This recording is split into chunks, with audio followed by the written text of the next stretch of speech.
We're live on YouTube. All right. Well, you picked the great time to go live because I'm currently setting my cards out somewhat away from the mic. You're actually pretty loud. Am I really? Yeah, very. Oh, shit. Well, Yeah. am All I right. still loud from where I am? You kind of sound far away, but you're not terrible. How about now? Pretty good. Okay. I think I'm like 12 inches away from the mic right now. All right, no problem. Now I'm like 6 inches away from the mic. Now it just sounds like your normal, usual self. Huh. Okay. Yeah. Hold on. Let me just.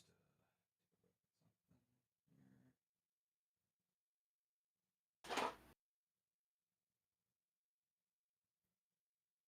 right, cool. I think both my chats are up.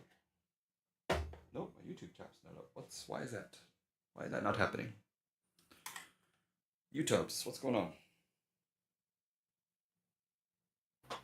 All right, YouTube's chat is up. All right, we're good. I just had to redo the link there.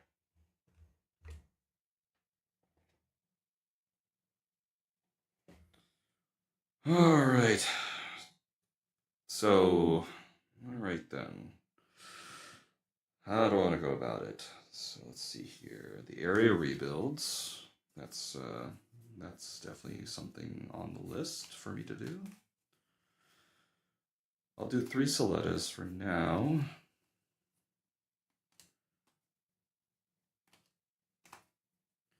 You said they were running the aerial permit score 6s, right?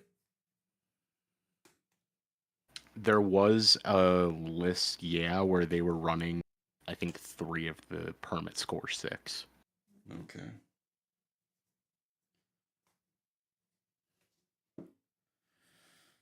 Yeah.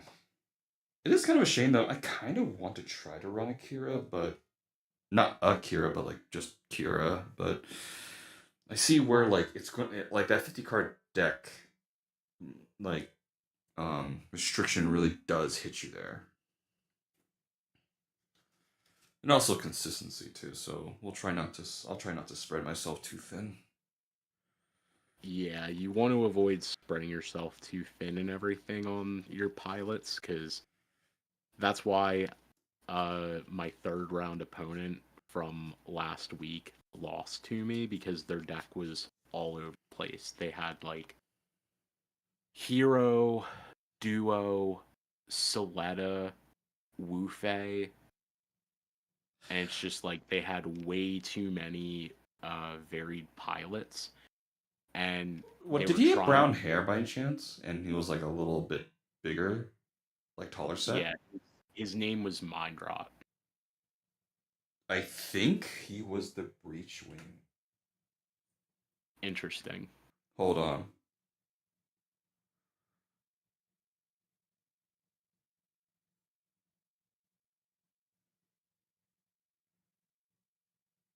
History.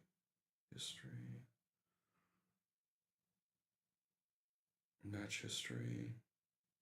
No, mine was someone else. But that sounds familiar because he had all that. I don't know. This guy's deck that I played, he kind of had everything all over to where, he was running the Wu Fei pilot, but he only had 2 Shenlongs in the deck, and it was his only thing that mattered for Wu Fei. This one I couldn't tell how many Shenlongs he had. He definitely was looking for Wu Fei. He did run a Soletta, which put onto a Rick Dom, and he did get his like thing back. All right, let's take a look here. So, to those who are watching, today was my first NewType challenge, and it went not completely bad, but I underperformed from my expectations. So, No hell diving today. We diving into deck building today. Oy, oy, oy. Hmm. It's all right. We'll get you to another 3-1 or possibly a 4-0 yet. No, I want that promo. Yu-Gi-Oh gives out freaking unusable cards. Bandai gives shiny crap that I want.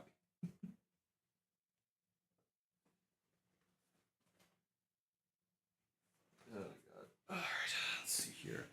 In fact, I'll make this my premier deck. I'll be using all my pluses. I have Kira plus. I have Kagali plus. I have 2 Athronzala pluses. A Strike Rouge plus and an unforeseen incident altered. So I am ready. We are going to bring the seed. Yes.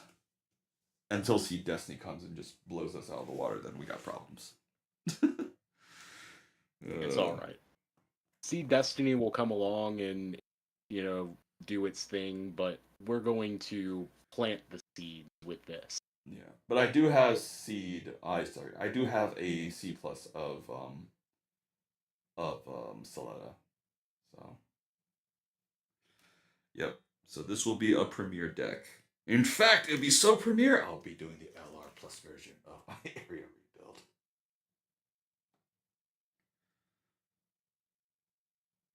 Yep. I thought you were going to keep that in the binder. Muguro, I want to win now, and I will win with style or die well dressed. Well, you know what? I'll give you props. There's a guy in the Gundam TCG Reddit that he decked out like all of his cards, all of his resources, and got a Zaku playmat. And he said, "At least I'm gonna go 0-3 in style." And damn if he isn't. Mm-hmm. Yep. Alright. Well, that's actually I have to decide too. So actually, if I'm doing that, that means that gives me 3 area rebuilds. Then yeah, you can borrow these 2 probably. I don't foresee myself using 4 area rebuilds for this. And since my academy deck is being torn apart, I'm probably not even going to build into academy because I built that originally to help uh, with one of my friends getting into the game. But now that I'm going to have a bunch of different decks here and there, I'll probably just get him started on a structure deck to get going. Because I feel like that's a better way to learn. I mean, yeah, honestly, just get 2 of the same starter deck, and you have something that functions and works and can play decent. Yeah. You'll need to do a handful of upgrades, but by and large, I mean, most of the decks that exist honestly run the bulk of their stuff off of starter deck stuff. I mean, even this deck that I'm crafting, the Aegis and Strike Ales all come from the same structure deck. Yeah.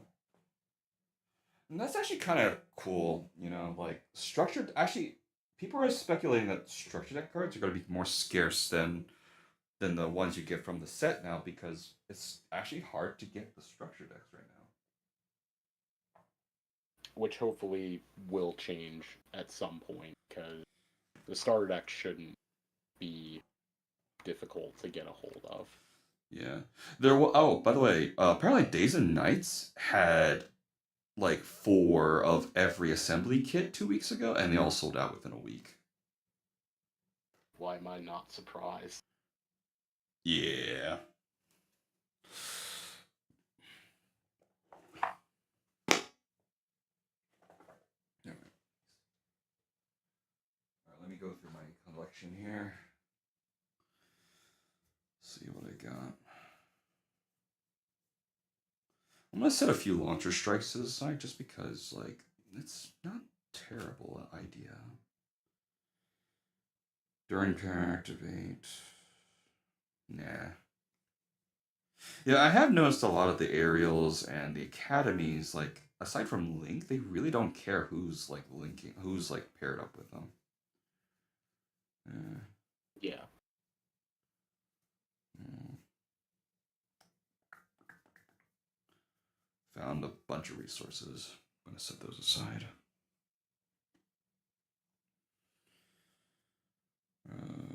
Some tokens.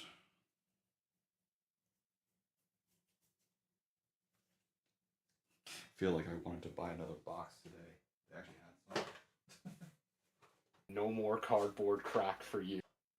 Well, the reason why I'm not buying is because we know the meta is about to change in like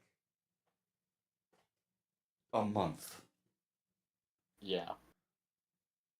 Like with the introduction of IBO and GQuarks. And GQuarks is going to be very interesting to me because that's going to open up more Earth Federation red. Because GQuarks Earth Federation is red color in there. And they do count.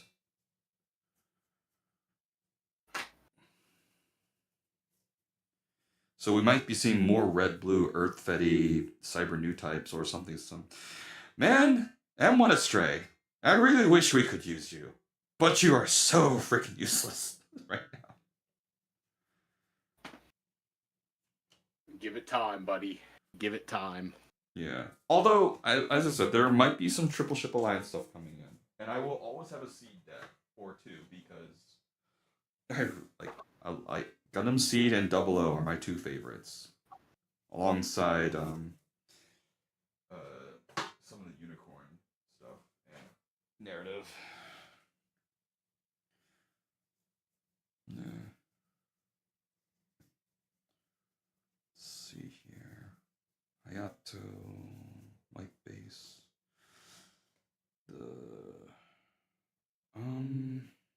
I'll set a couple of these aside just because they may or may not work. Kusanagi, what do you do? Add one of your shields to your hand and choose one enemy unit with 3 less return to. Nope.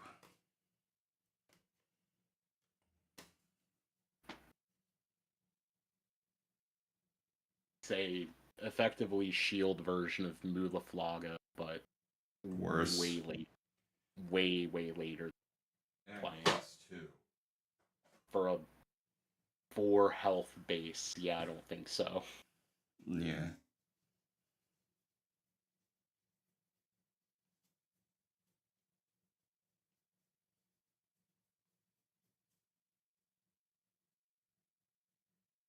Nope. Alright.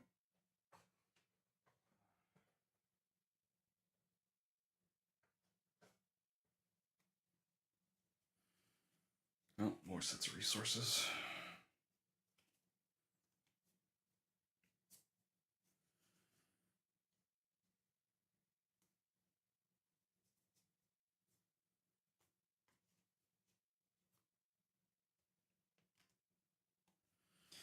Mobius 0, 2-3 for 2-4 with Mulaflaga.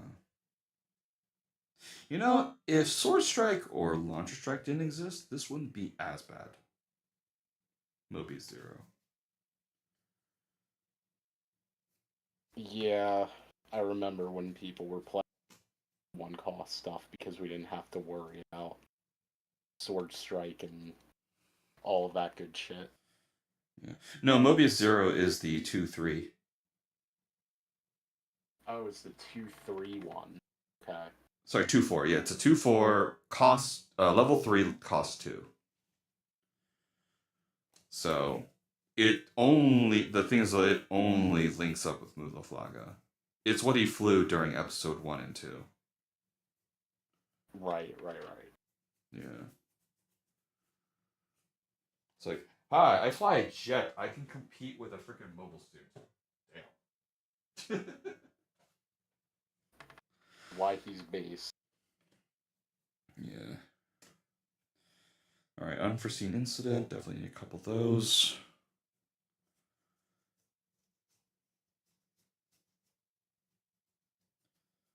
Yeah. To those of you coming in, I just got back myself from a NewType challenge. And didn't do as well as hoped.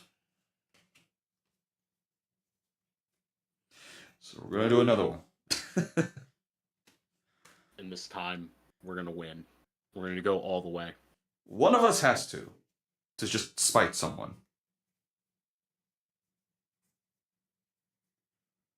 My goal is to get at least top 8 because I do want to get the Soletta thing. Also, I did hear that area rebuild, that promo that's being passed out. I think it's going for like 200 or $400 right now. What the holy moly? I mean, think about it. Each of these are averaging 32 players. Only one gets to go home. So on average, assuming every player went to a NewType challenge, 1 out of 32 people will have one. And that's assuming if everybody who plays this card game went to it.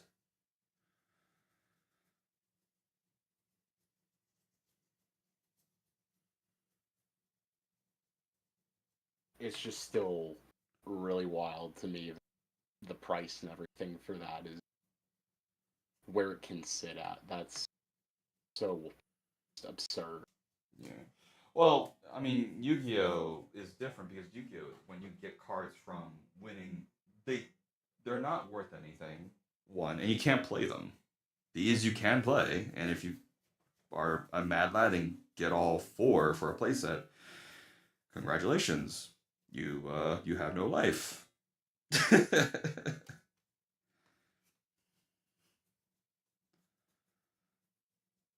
Or you're just really good and we need to just stay clear of you for a while.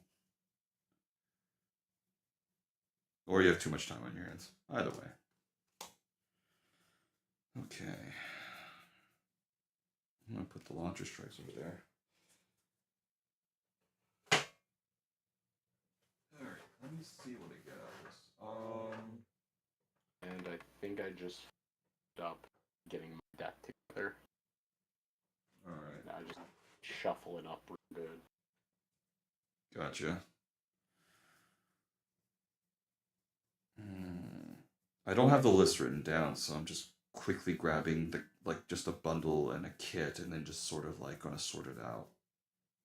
Yeah. I feel kind of good though. Like I didn't go through many lists when building my first couple decks.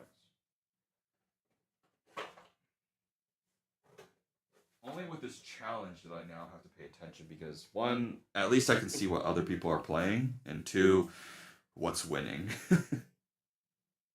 And then 3, what's viable. I've really only been paying attention to lists to see what people are playing and what I feel like trying out. And now I'm caring a lot more about it for the same reason because of playing in the NewType challenge and everything. Uh, yeah, no, like last week I was trying blue green wing because I just wanted to experiment and see if it could do anything, but I realized that, yeah, no, this doesn't play the same way without the white blocker strategy. I can't really do the whole blue tempo strategy and then play the top end wing stuff, get away. It Yeah. wasn't working out. Yeah, and some of this stuff is really just is also up to rock paper scissors. You could be going up against someone that is either got a deck that is perfectly good against you, or um you're just going to be in an arms race, as I mentioned before, if you're playing a mirror match. Yeah. But yeah, I remember what you said about this being like almost like a fighting game. Well, not this game, but Yu-Gi-Oh. But also you can say this game too. Yeah. Well, this game is a little different because it doesn't have the same level of like, combo intensity that Yu-Gi-Oh does. Yu-Gi-Oh kind of fit a little bit more for the fighting game analogy because I was from like the anime fighting type of game, say your Blaze Blue, Guilty, whatever, where you Mm-hmm. have these long potential combos that rack up a ton of damage, and then your opponent has those like hand traps to be able to disrupt, which would be the windows of opportunity for them to punish you during a combo. Mm-hmm. Yeah. So it worked. The analogy works a little bit more when you combo intensive like a Geo late late stage Magic, where you have like so much stuff resolving on the stack and everything like that. It Mm-hmm. doesn't exactly totally work for a game like this because there's not really a lot of combo potential today. No, it's just basically just like making decisions at the right turn. Yeah. Okay. Cool. Which, funny enough, because there's not a whole lot of combo stuff going, why? No, not yet. What you mean not yet? It better stay like this. Well, I don't suspect this is going to get very combo-y. I don't like Bandai TCG. I don't see them being combo-y. It's just like how to set up a board, how to counter a board, and then how to maintain and break a board. And then the board just keeps shifting.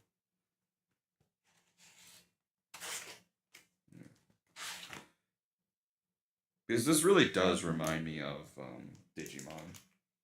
And I know I haven't played One Piece, but like I've also heard that's kind of close to that too.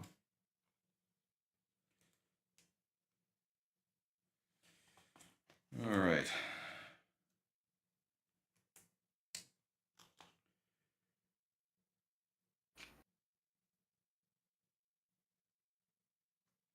Another shuffle or two should be all right to try to test things out and You want to how to fight start my like when. You want to fight my White Wing right now?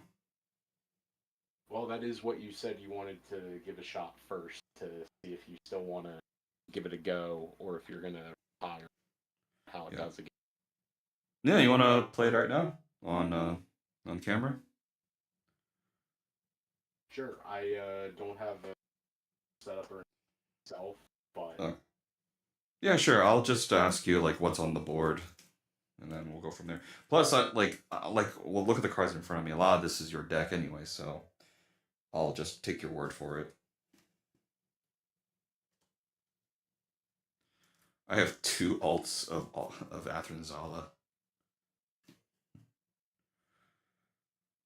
man, I'm gonna be honest. I really like App. I at first I felt like he had good potential pilot this game. I didn't really like how the ability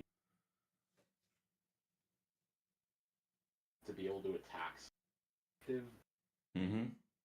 He can be extremely potent if you play him right. But again, like comes with the rest of the territory of the deck where you have to be very precise, feels like, in order to get your wins. But if you're playing everything precisely and doing what you need to do, it does give you a lot of good results against the meta of what you're playing. Yeah. All right. Let me just move this stuff out of the way. Yeah.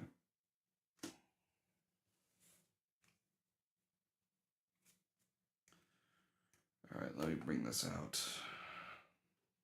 Let me just make one or two adjustments on it, and then we'll go from there. You got it. Yeah.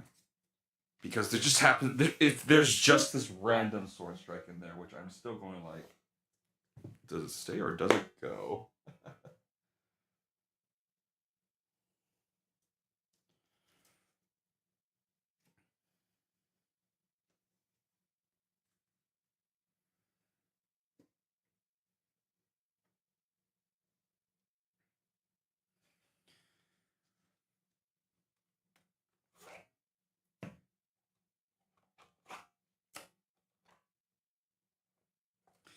And if anyone's watching, this is the promo for participating. Overflowing affection.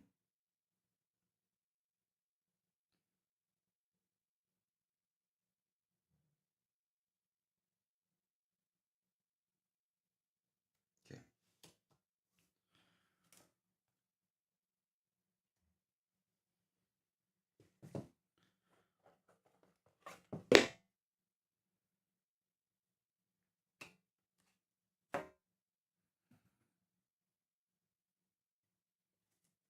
Alright. I think I'm pretty much situated for right now.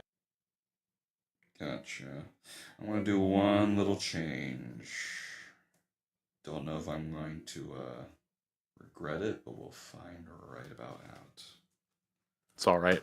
I may regret trying to play this entire. Alright. Wing Gundam bird form is going to be reduced down to 2 now. Tired of that crap coming up constantly.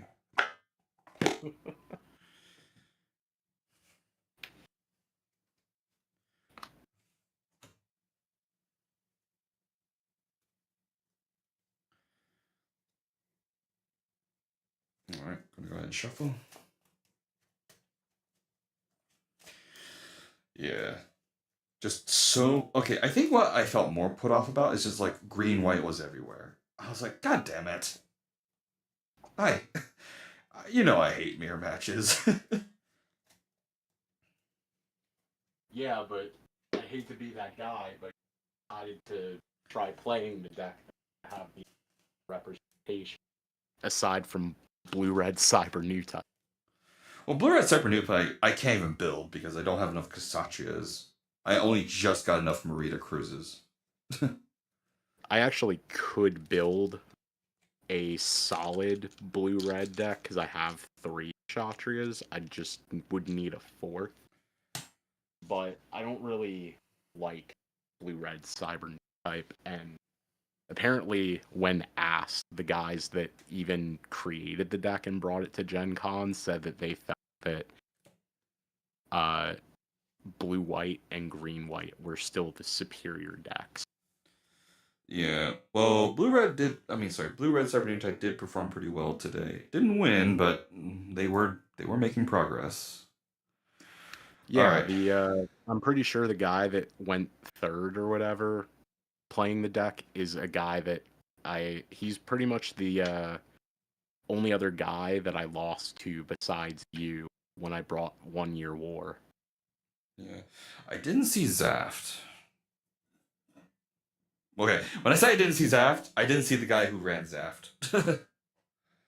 Yeah. I was actually kind of hoping, like, please, I will be okay with you winning. He probably wanted to still revel in his 4-0 before he goes 0-4. We'll probably see him tomorrow or next week. Alrighty then. Ready? Yep. I've got a set of dice here for rolling. Do you have dice, or do you want me to? I got it. Okay.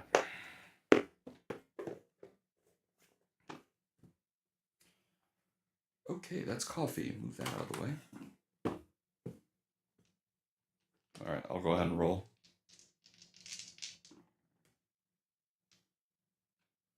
7. 7.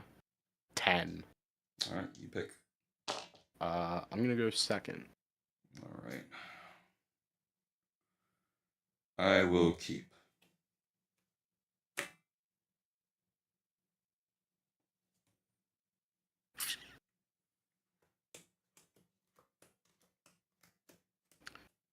I'm gonna need. What'd you say? I'm gonna keep. Alright. Alright. And off we go. Your shields are up? Yep. Alright. Draw. Your go. Alright. Draw. Play a resource. Overflowing affection. Damn it.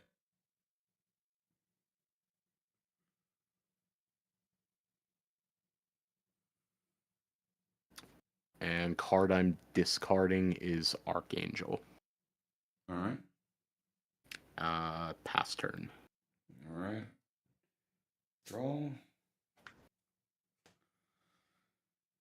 Okay. Tap 1. Overflow. Affection. You get it. Draw 2. Discarding Path. Okay. Okay. And pass turn. Discarding path is a little worrying. All right, resource draw. Paying 2 with EX resource. I'm at level 3, so we're gonna put out a Gundam All right. and pass turn. Draw. I will see you, Lefrith, with a Lefrith of my own. Understood. Good man. And there she blows. All right, my turn. Yep. All right. Untap. Resource draw.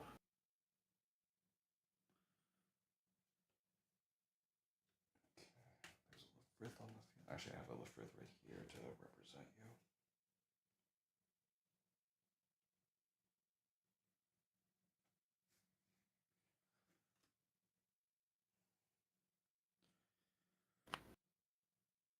Thank God there's only going to be 6 units on the board. It's not like Magic where it's like, I have 20 tokens on the field. Like, no. Yeah, it's a little easier to keep track of. Yeah. I'm at level 4. I'm gonna play 3. Play a sword strike. Oh. And pass turn there. Okay. Okay. All right. I'm at level 4. Gonna go ahead and tap 2. Gundam Death Scythe with repair 1. Tap 1. Duo Link.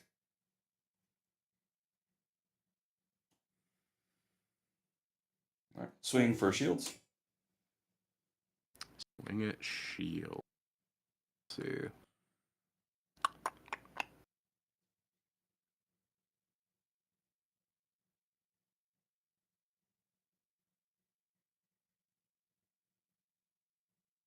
It is a 5/5. Yeah, 5/5. That'll crack my base. All right. That's it. All right. Untap. Resource. Draw. And you have a Sword Strike on the field. I have Sword Strike on my pile here, so now I can just put that to represent you. Sick.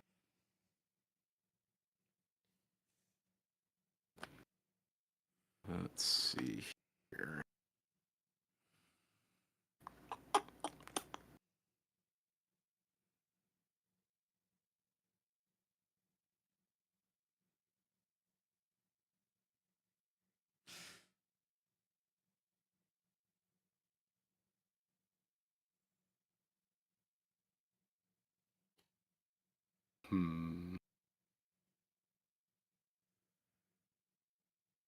This is a precarious position. Mm-hmm.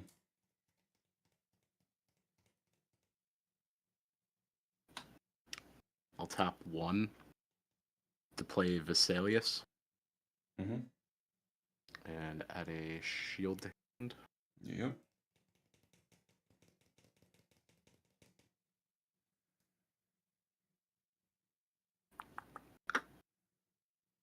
Hmm. Sword Strike, you coming in for a suicide run?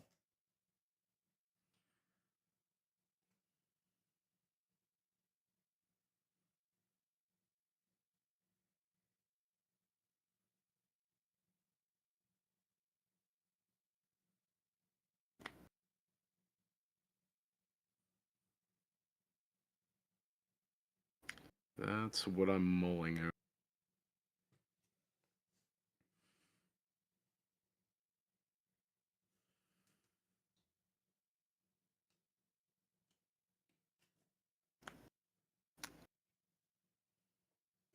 I really don't like that gun breath.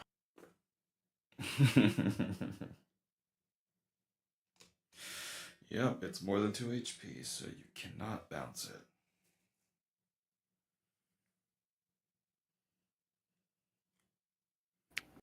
It's okay though. We will go ahead and swing the sword strike on the deaths.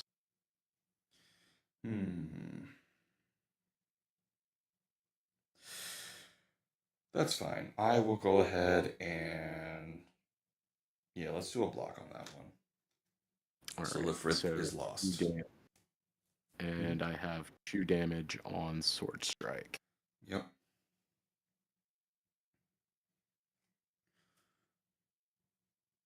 Okay.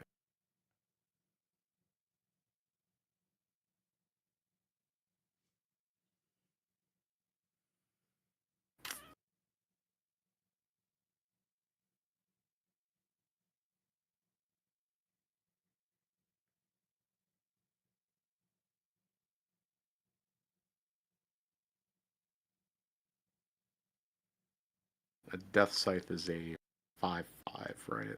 Correct, yeah. So Okay.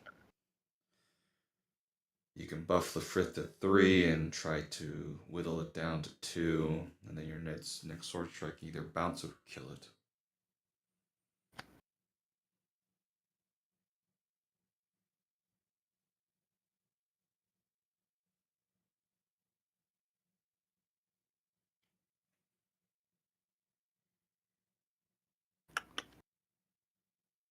Yeah, we're gonna go ahead tap the to give Lefrith a extra AP, and that's gonna put him to a 3/4. Not where I would like to have him. So I'm gonna put Athrin Zala on the Gundam Lefrith. Alright. I'll So put that's him gonna over. that's gonna turn him into a 3/6 with the AP boost from Vesalius Force. Okay. And I'll swing in on the Death Scythe. So 4 on the Death Scythe, 5 on Gundam Lefrith. Okay. And then 5 on Lifrith with Zala. Alright. Tap 1, overflowing. Alright.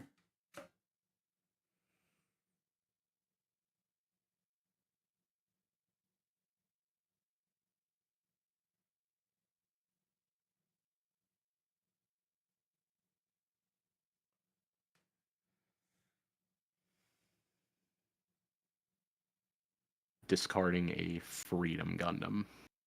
Whoa. And you're worried about me putting victory in path. I'm just saying, pass turn. Alright. Cool. Alright, you don't have to flex that hard, man. Alright. My turn.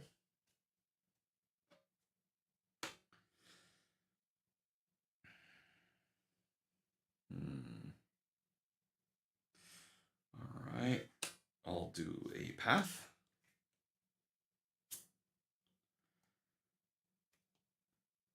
Okay. Okay. Alright. What is it that you like to say sometimes? Now we're cooking with gas. Yeah. Well, I have gas, but I don't know what I'll be cooking. uh, Let's find out, I guess. yeah, I'm thinking here. How balls to the walls do I want to do this? The answer is yes. Hmm.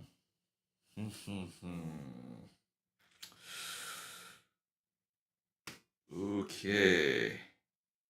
Okay.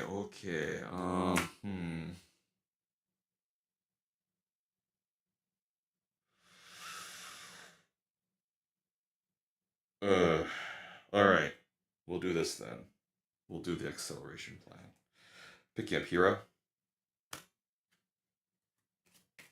I don't like that, but sure. Dude, did you? I had so many options in there. I was like, damn it. I I'm get. sure you did. And just to,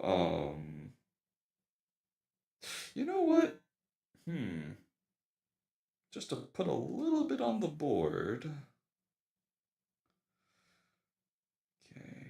Okay. Death Scythe will go ahead and run into your sword strike. Running into Sword Strike. Yep. Hmm. Thinking.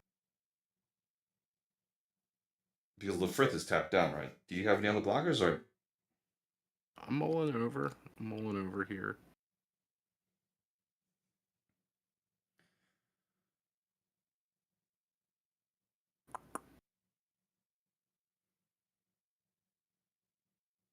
Yeah, you know what? That's fine. all You right? can take the Sword Strike. Cool. Tap 4. Zoart.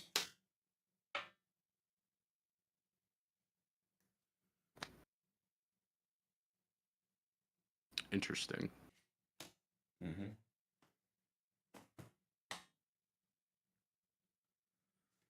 Your turn. Okay.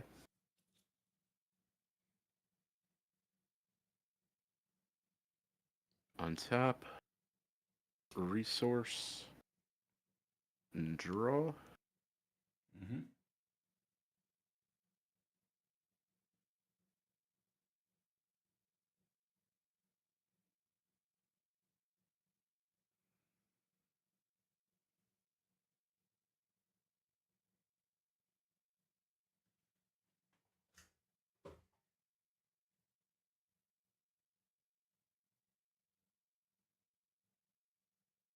Hmm.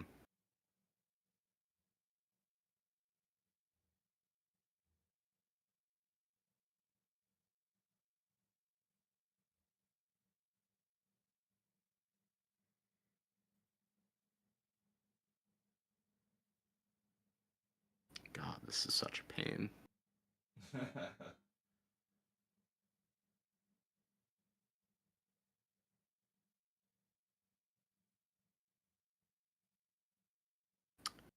Um. Hmm. You know what? Pass. Really? Yes.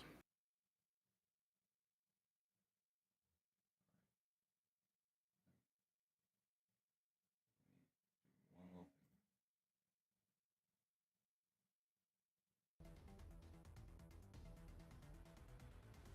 put some Gundam battle music up. Forgot about that. Okay. All right, here we go. All right, so you pass without doing anything, right? That is correct. Okay.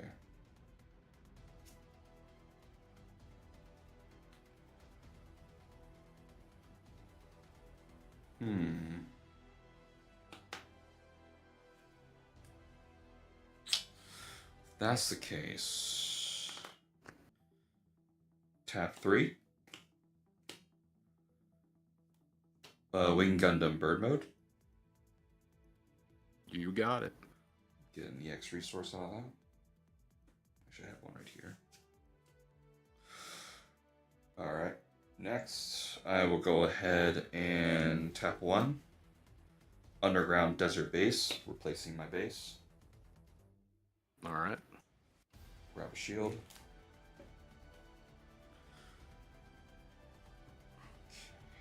Tap 2. Lefrith.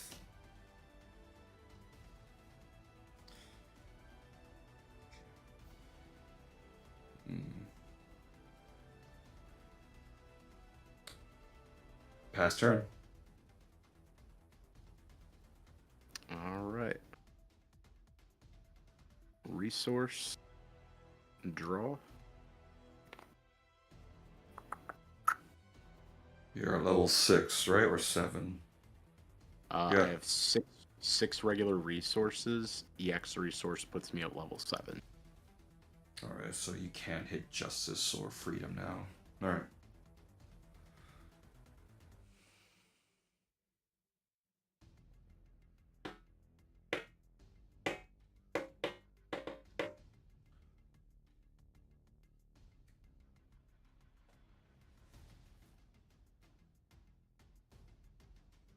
And just so everyone knows, this music is from Mobile Suit Gundam and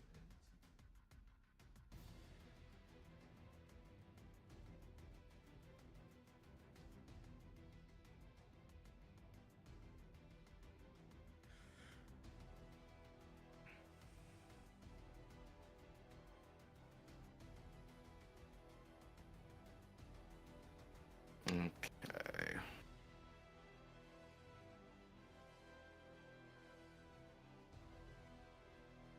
I think I want to tap 5.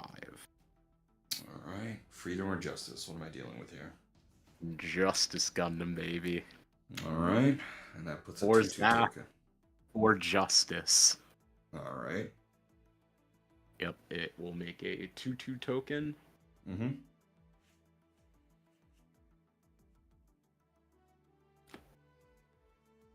Tapping 1. Linking Justice with Athrazala. Alright.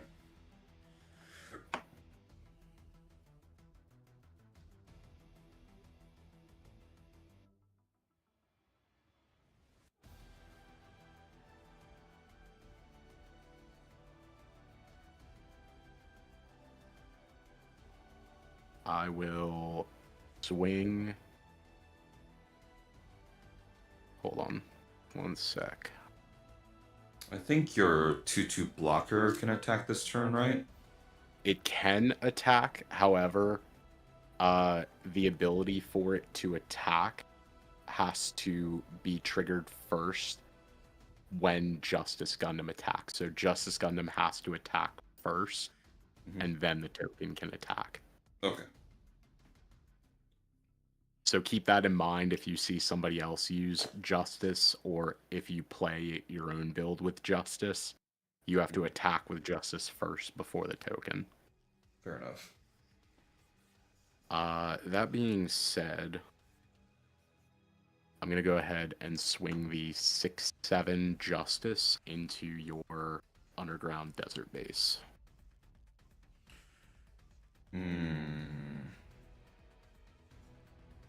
I have this terrible feeling you have unforeseen incident, but Zoart block? Chunk block?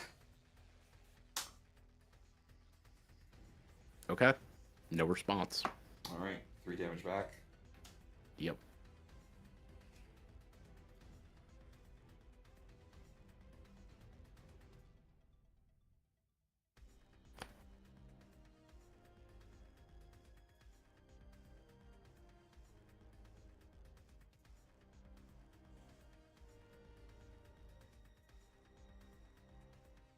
Tapping and using EX resource. Hawk of Endymion to return Wart back to your hand. Roger that.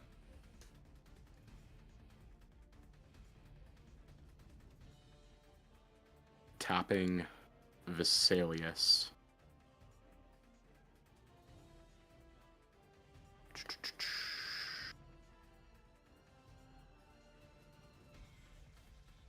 To give the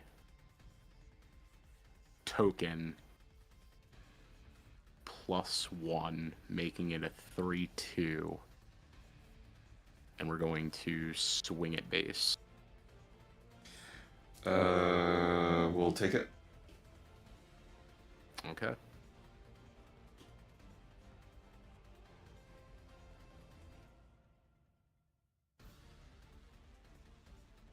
Pass turn. Okay.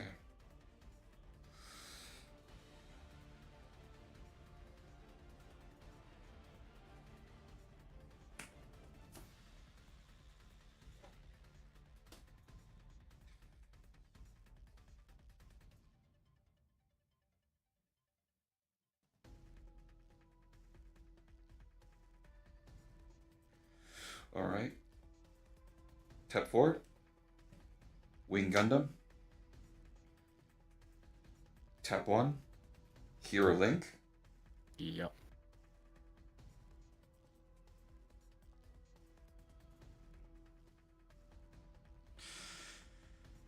Uh, Justice is at what health right now? Justice has 4 health left on it.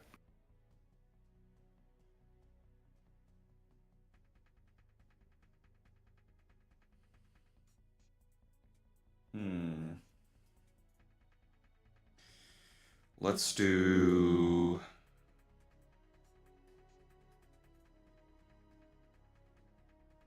Hmm. Wing Gundam. Go ahead and attack the. Wait, did Lefrith attack, right? Lefrith did not attack. Wait, then what hit it for 3? Oh, the Fatum attack, that Yes, one? the Fatum token, which was boosted by Vesalius. Okay. And what's the Lefrith with Atheron at right now in terms of stats? It is a 3/6 with 5 damage on it. 3/6. Alright.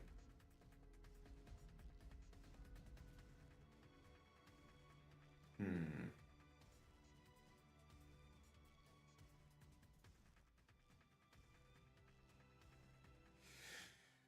Hirayue will be striking the Lefrith directly. Striking the Lefrith. Okay.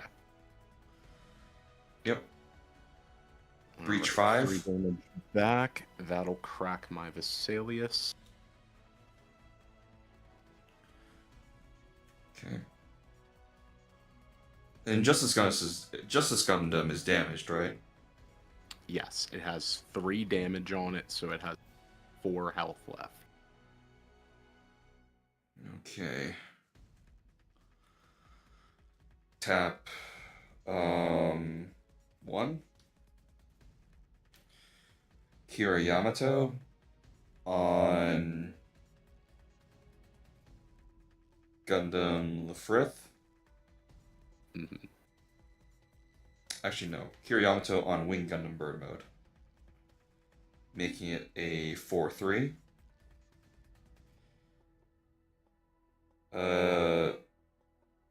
Attacking the Justice Gundam. Alright, and I assume you're going to minus it so that it becomes a 4/7.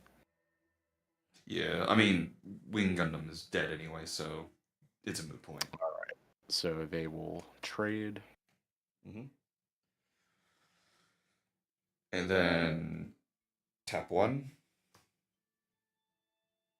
Actually, nah. Let's do Lefrith attacking your Fathom token.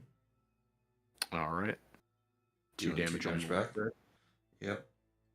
And then exhaust EX resource and my last resource for Zawart. Alrighty. Alright. Turn end, and just for your information, 2 cards in hand. Okay. So you have that. And if you're curious, I have 5 cards in hand. Yeah, that's the only thing I'm afraid of. Yeah, as you can see, that's how this deck has to play. You saw that one turn where you were surprised I didn't do anything. That's because I was holding on purposefully to my cards. Yeah, I know.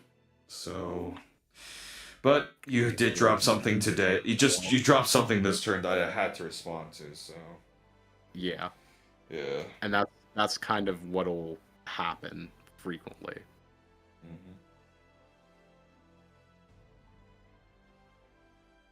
Okay.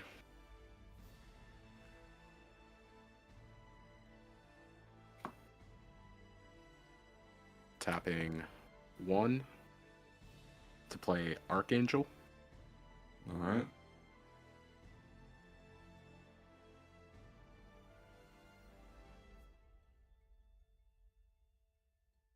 Let's see what we do here. one thing. Actually, I have three things I really would like to pull right now from my deck.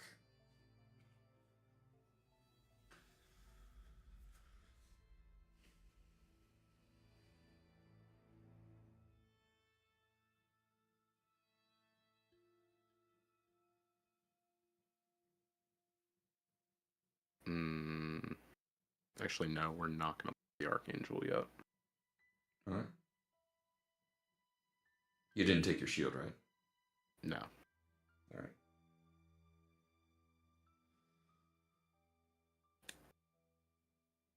Let's see.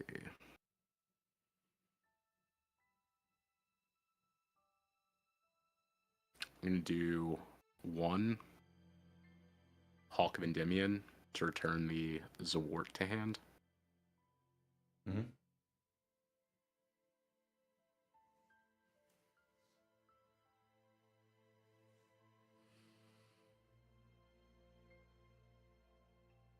Pay 5. Freedom Gundam. Alright. Tap 1. Yamato. Okay.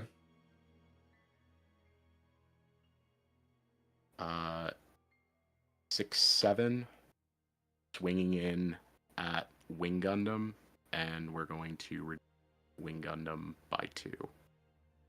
What about the other AP? Minus?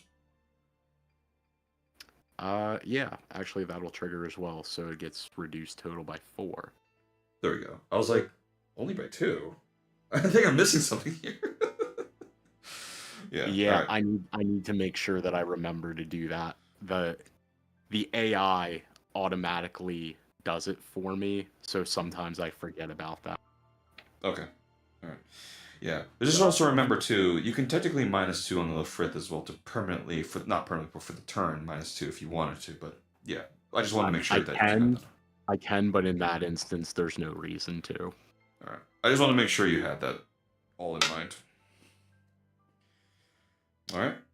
Alright, so by my calculations, I have 3 damage on the Freedom. That's correct. Okay. I'm all tapped out, so pass turn. Alright. Untap. Draw.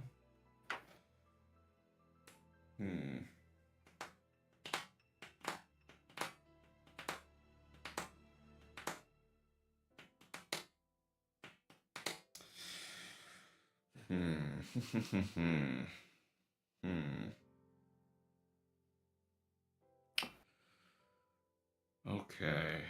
What's its health right now? It has 4 health remaining. That's annoying. Alright. Tap 4. Zawart. Yikes. Okay. You send one back, he brings back another. I can see that. Yeah. God damn. Yeah. Alright. And let's see here.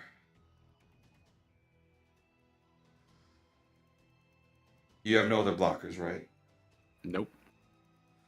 Alright, Lefrith striking at your shields. Ooh, good call. Justice Gundam. Yay. To the trash!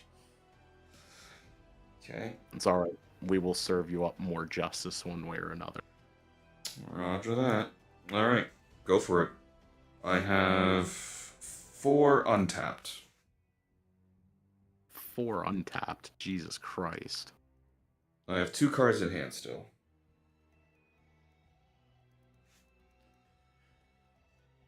To be fair, one of the Zorats are the ones you sent back, so yeah. Yeah, I know that much. I'm like, goddamn. Alright. Okay. Resource. Draw.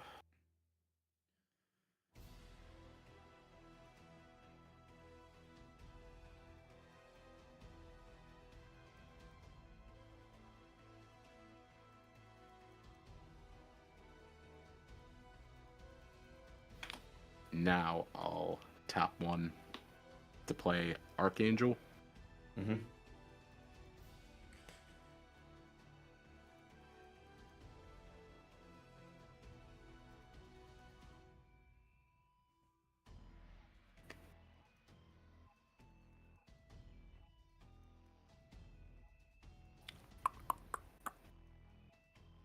Let's see here.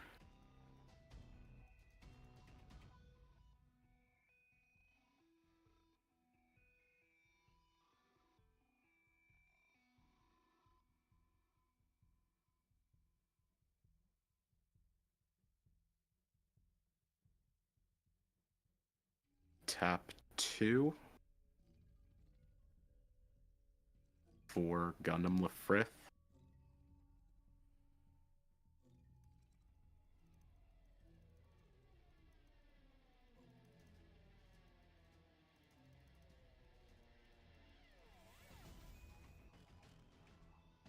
Tap 1.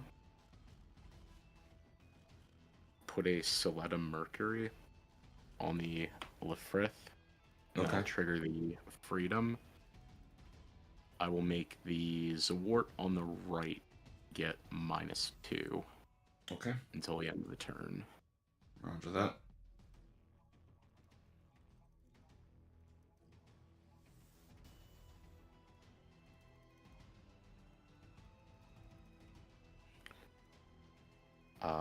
Swing in on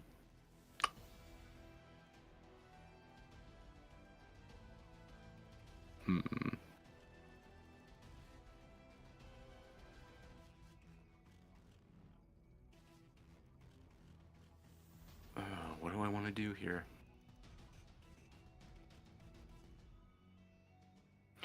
I'll swing in on the Lefrith and use the Kira attack trigger to give the on the left -2, so they're both 1-2. Okay.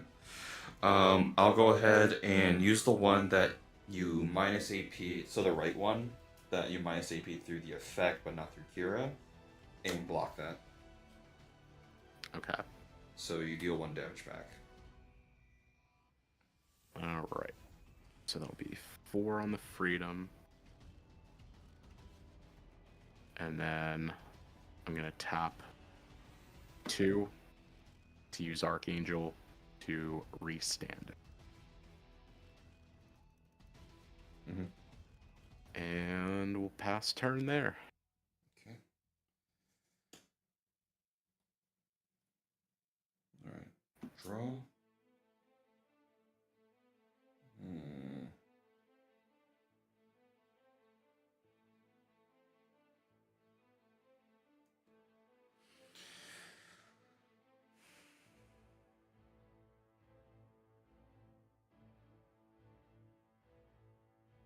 Hmm. Oh yeah, resource.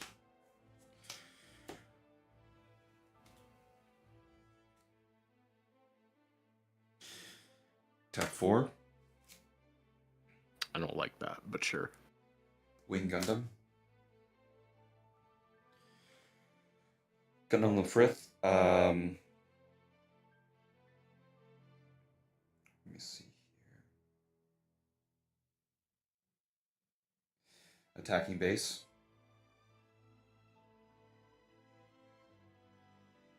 Sure.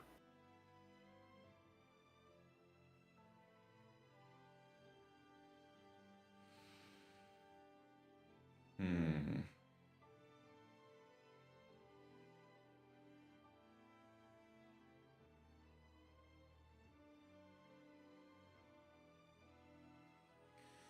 See. Zawart can't attack bases, right?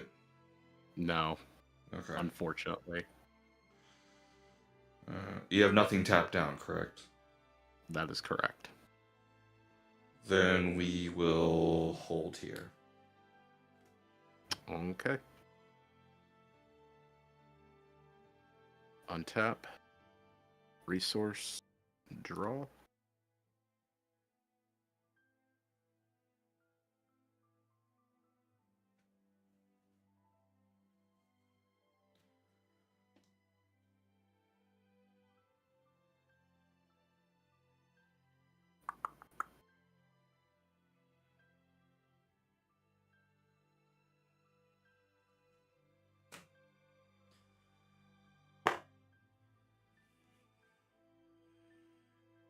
So far, it's not. It hasn't been a bad back and forth. No, it hasn't, but we're about to see if I can make a pivotal comeback here. Well, you're not exactly on the ropes. Not exactly, but I am somewhat on the back foot, which is how this deck can kind of play. We're gonna pay 4 for Ale Strike.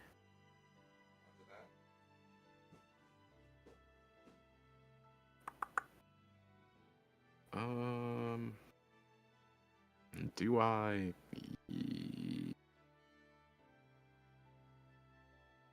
Yeah, I think I do.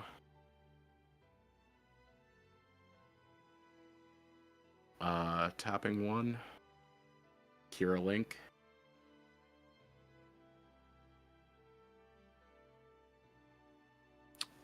We're gonna send Zwart back to the hand.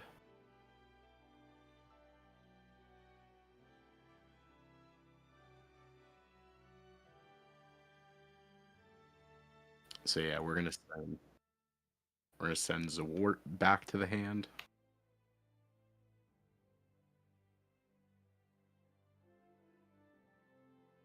Ice is not ready.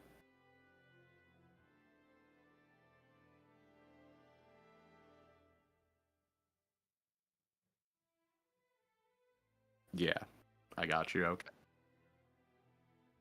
Also, when Kira gets linked with the Ale Strike, I'm gonna give the Gundam Lefrith -2.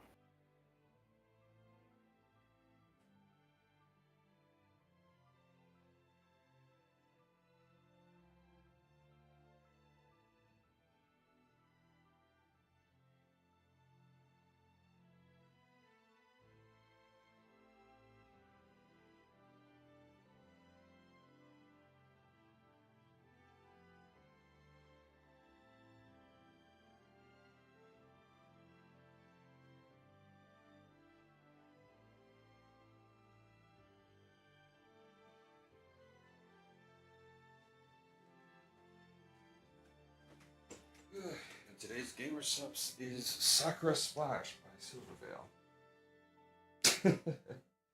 All right, Zord's back in hand. Got it. Alrighty. Let's see.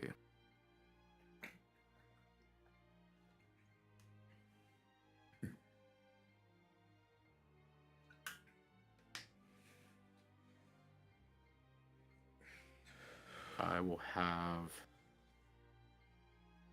Gundam Lefrith swing in, dealing 3 damage to your damaged Gundam Lefrith. Okay. And taking none back. And then get back a resource from Soletta's ability. Mm-hmm. So I have 5 untapped. Yep.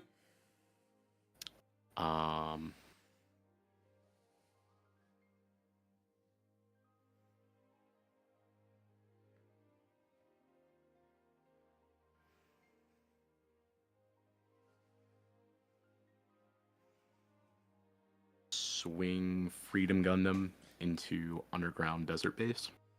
All right, it's out.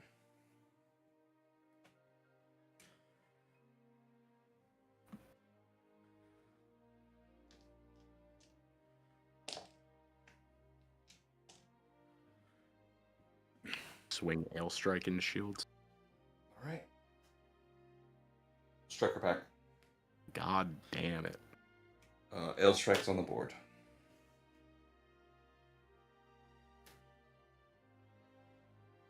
Woo! Striker pack for the win.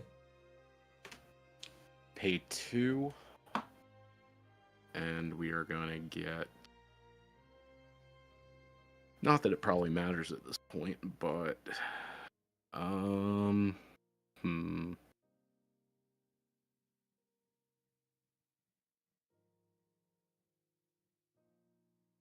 I'll restand the Ale Strike. Okay. Pass turn. All right.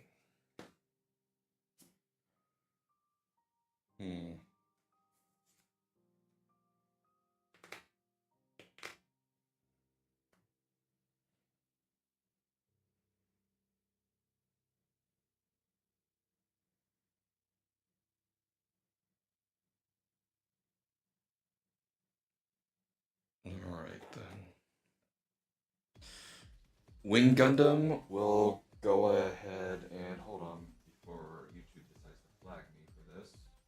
There we go.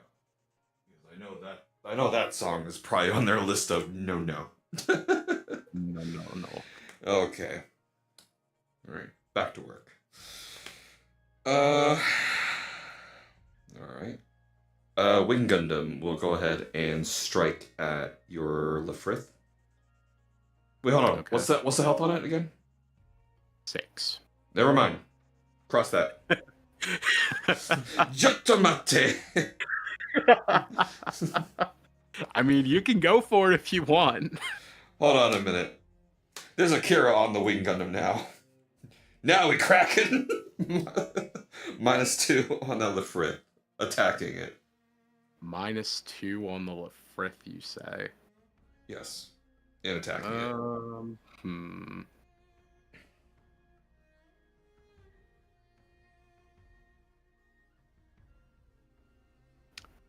I'm gonna go ahead and trade with the Ale Strike that I have. Alright. Breach 5. Yep, so that will clear my Archangel base. Okay.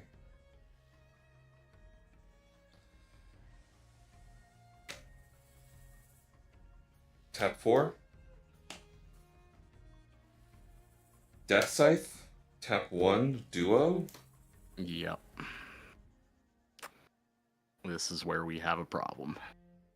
Swing and a go at your Lefrith for striking. Okay.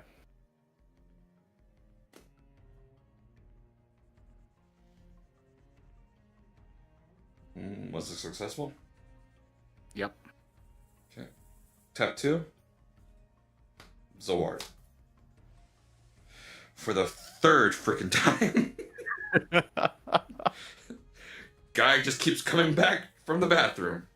It's like, oh, pissed myself looking at that thing coming back. All right. Uh.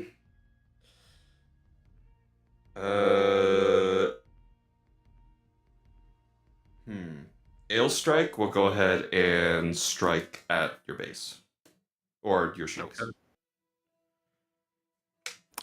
Sending a Sword Strike Gundam to the trash. Oh, thank God. All right.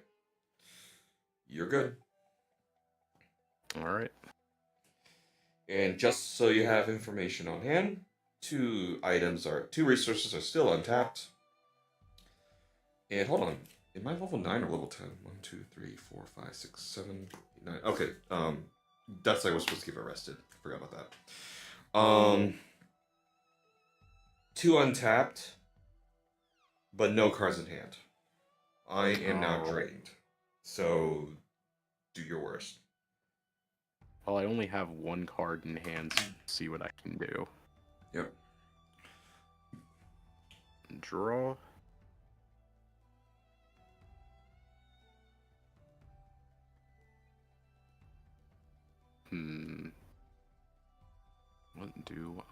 What do I want to do, and what can I?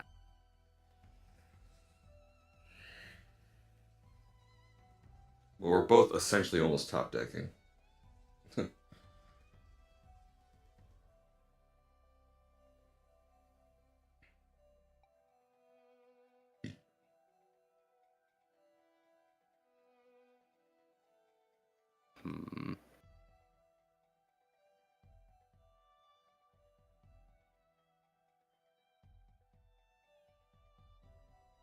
Death Scythe is a 6/6, right?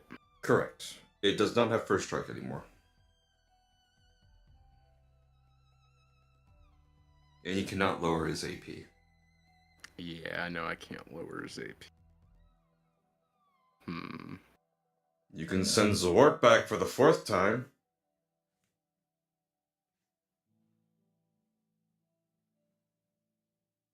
Well, I'm mulling over my options.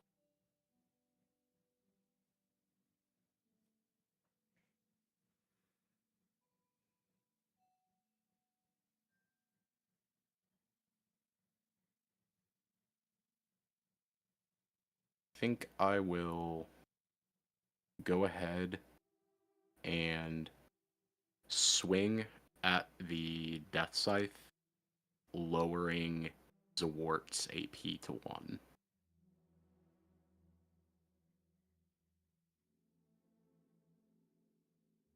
What are you scheming? Nothing.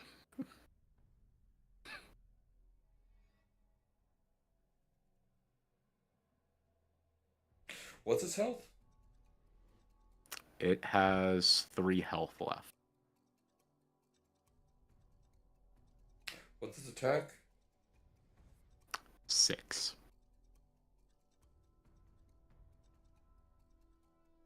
Just enough to trade with Death Scythe. How many cards in hand? 2.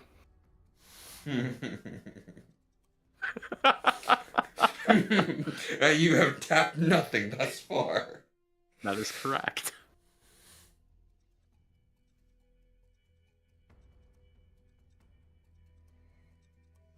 Why do I not trust you in any way right now?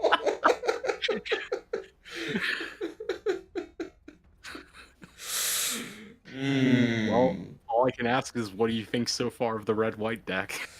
I mean, it makes me think, but it's not like overwhelming me.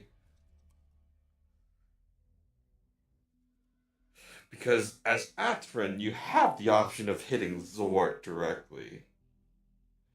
But you want me to force me. You either want to force me to use Zwart, or is this a trick? Hmm. I'm playing tricks right now.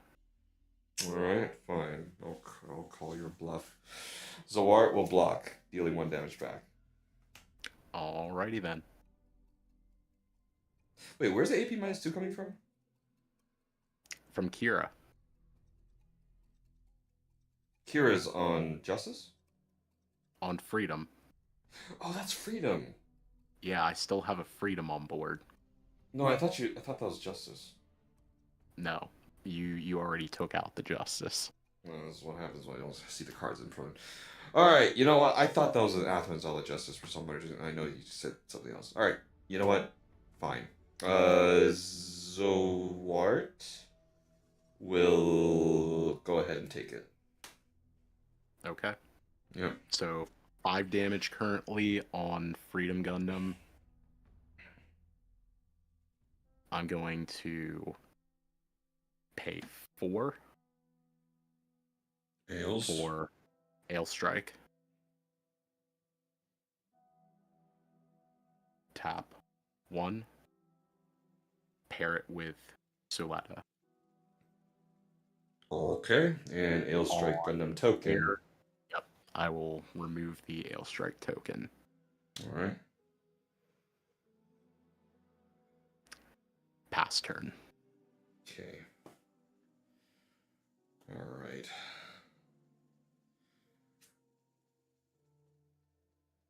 Tap 1. Underground base. You got it. Hmm.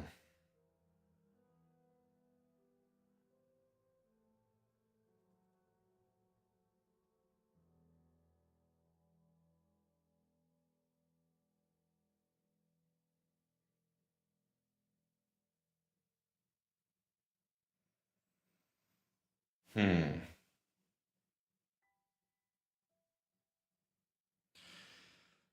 That Ale Strike is 5/6, right? It is a 5/6, yes. Okay. Death Scythe is going for your shields.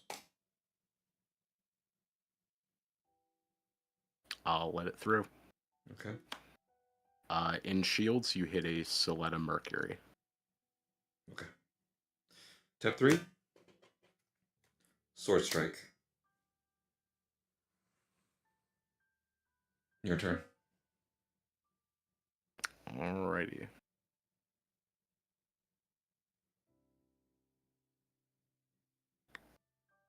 Untap.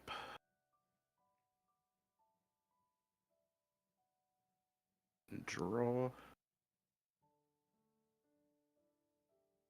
Ooh. Okay. Son of a bitch. Is it an area rebuild? I'm gonna get you by hook or by crook. Oh god. Alright, go for it. Okay. I need to check something really quick here.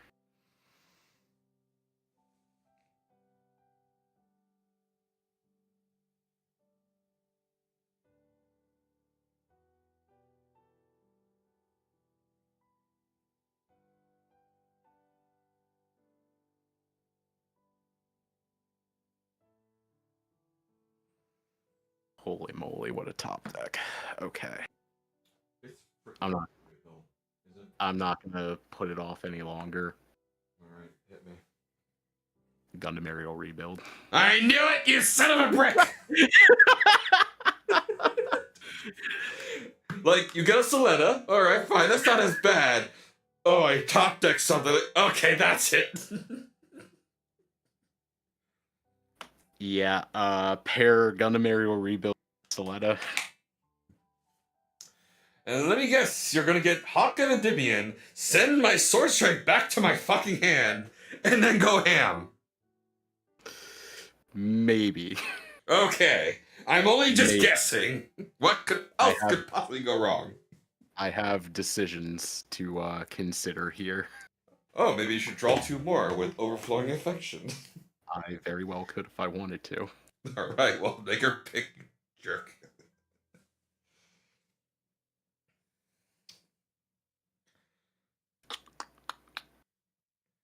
Let's see. After this, I'm getting more cardboard crack. just, to, just, to, just to help this emptiness that I'm experiencing right now. Yeah, we're gonna get the Hulk of Endymion. Alright.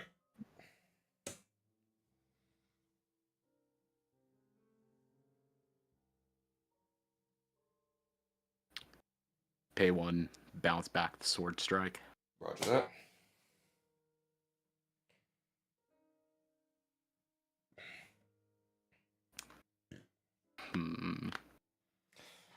There's a purdy Gundam death shot waiting to take one of you down with me. Actually, wait, you have three units on the board, right? I do. Ale Strike with Soletta, Kiriyamato, and Freedom, and Soletta and Aerial. Okay. Air rebuild. I think, yeah, both units can crack underground base, so. Yes. Alright, go for it.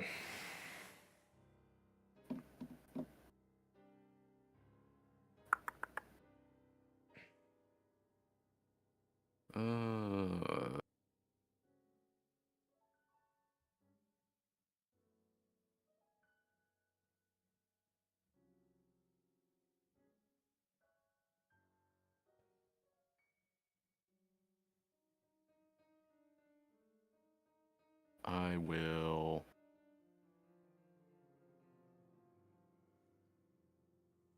finally go ahead and trade my Freedom in to take out Death Scythe. Alright. Then we'll send Aerial Rebuild to crack the base. Alright. That's 6 damage, right? That is 6, yeah. Alright. And we'll swing for 5 with Ale Strike and the Shield. Alright. Gundam Death Sight sent to the grave.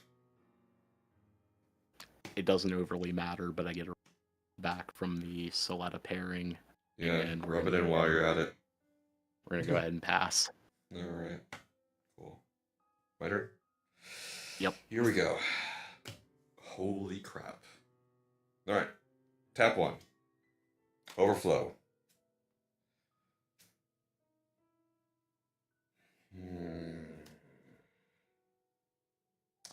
Send Sword Strike out. Sending Sword Strike, okay. 1, 2, 3. 1, 2, 3, 4. Tap 7. 7? Sword Strike and Ale Strike. Okay. Fortunately, they can't attack this turn, so go ahead.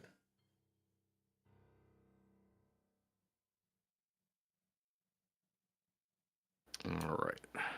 Untap. I'm gonna say this right now. If you pull an Ale Strike and pair it and send my Ale Strike back, and if it's a Kira that gets paired with the Ale Strike, that's game. Well, I am top decking at the moment, so I can't do all of that. You never know. Pull some BS that I'm not aware of. But continue.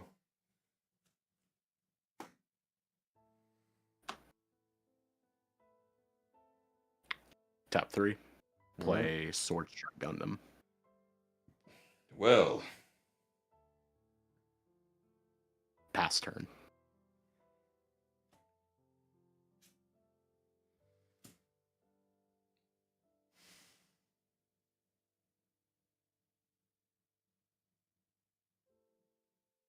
How many shields you got? 1.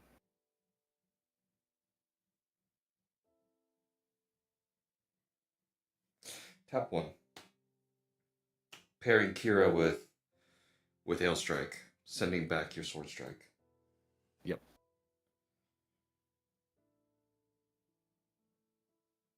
What's on the board right now? Ale Strike and a Ale Strike and Aerial Rebuild.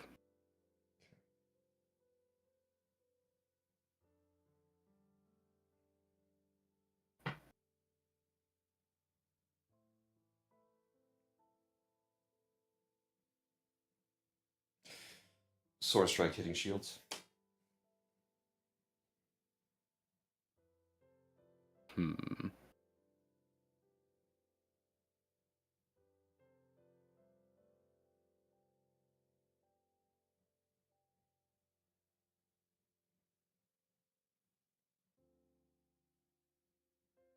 I'll block with the 5/6 strike.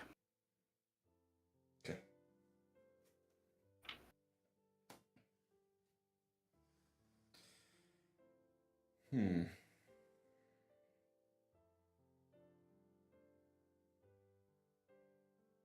Kira Yamato Ale Strike, striking your selected Ale Strike, -2 AP on it. Alright, so that'll kill it. I will still deal 3 tears. Yep. Turn end. Alright. Untap, draw. We're down to the end game. Almost. Depends on what our shields are.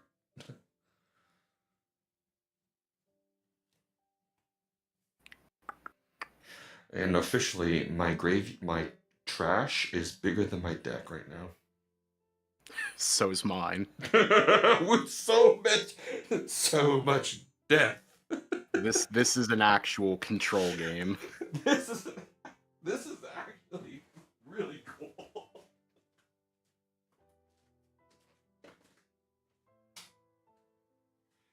Ladies and gentlemen, you don't get this in modern Yu-Gi-Oh!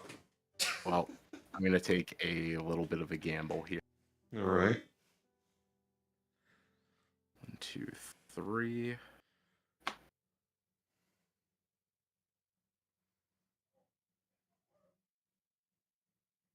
Sword Strike. Mm-hmm. Hold on, which version of the song is this? Just so that I don't get freaking whacked by freaking YouTube. Alright, this is fine. we're good on this one. Swing Gundam Aerial Rebuild into Ale Strike. And there they go. Okay, 6 back at you. Yep, that'll KO the...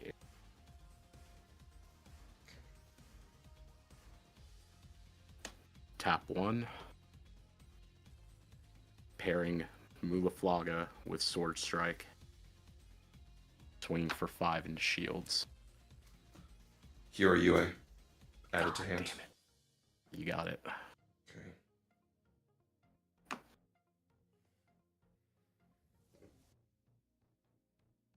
We good? Yep, pass turn.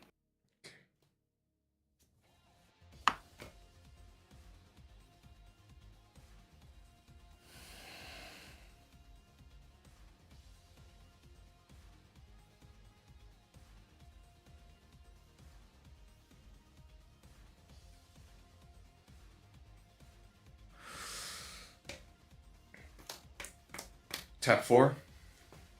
Mm-hmm. Ale Strike.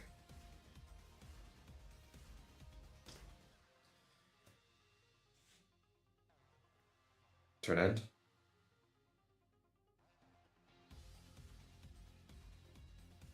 All right, untap. Draw.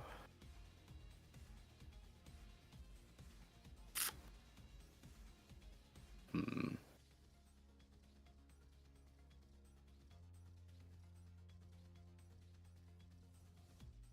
How many cards in hand? 1. Alright.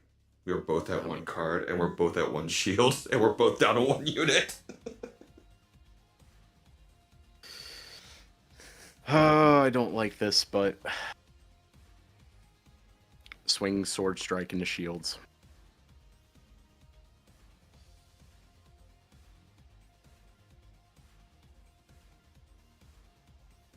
Take it. Okay. Hero UA. God damn it. You got it. Alright. Pass turn. Come on.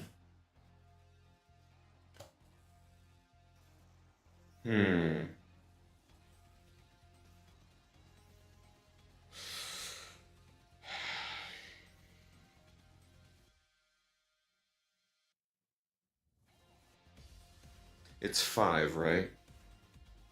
Yes.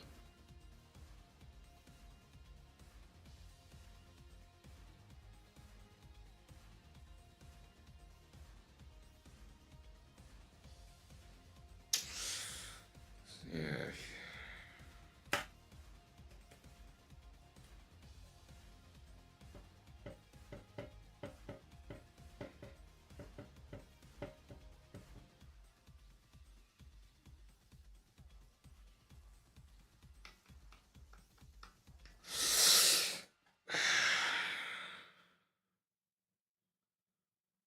Ale Strike, swinging at your sword. Alright, they will trade. Tap 2. Gundam Death Scythe. 2/4 version. With repair. Ugh, gross. Tap 1. Hero UA on it. Okay. Your turn. So you can't hawk it.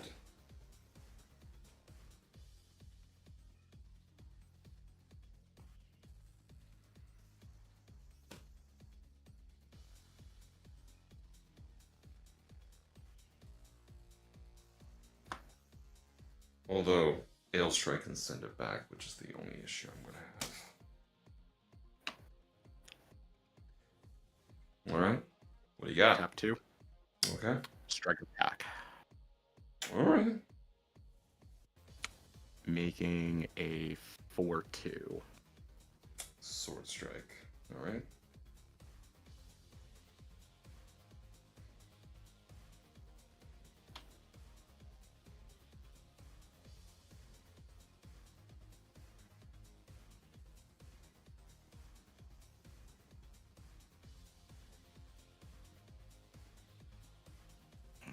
Let's see.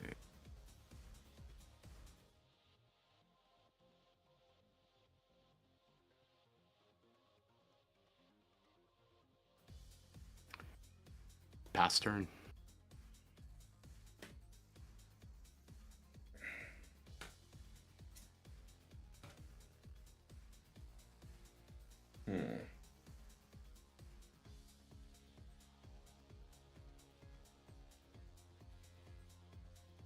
Tap 2. Lefrith. You got it.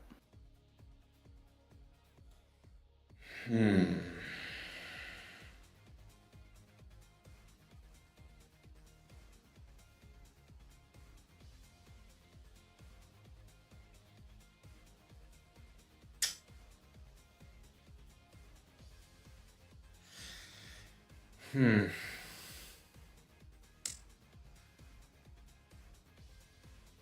Might as well. Death side swing at shields.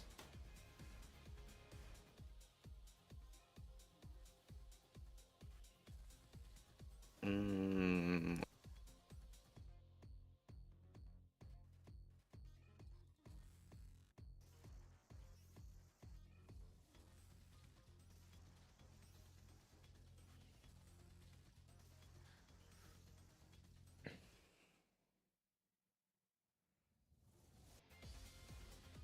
block. Alright, trade. Yep. Turn end.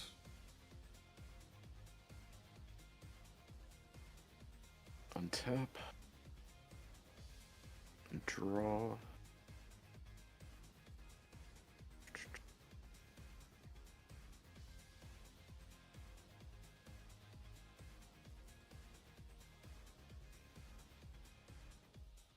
All right. The gamble will begin.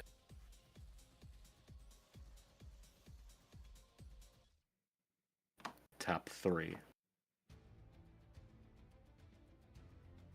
Aegis Gundam. Alright. Tap 1. Athranzala. Oh.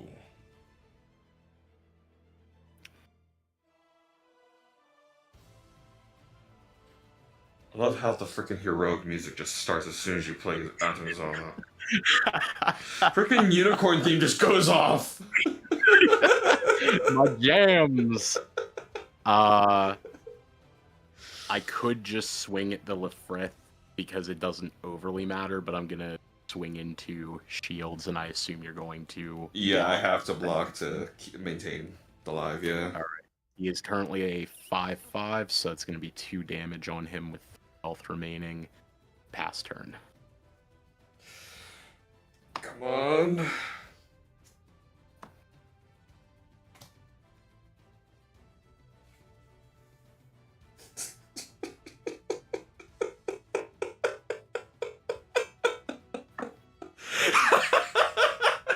God damn it, what is it?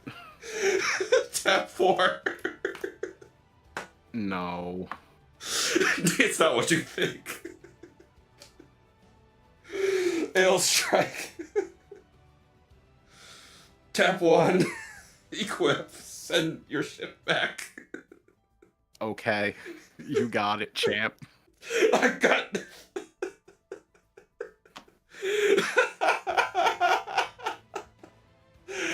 The wrong heroes unit. Go for it. Not like it's fucking. This is terrible. Untap. Draw. I swear, if the next thing is Wing Gundam, I quit. Because otherwise I would have just Ale Strike, hold, and take a hit.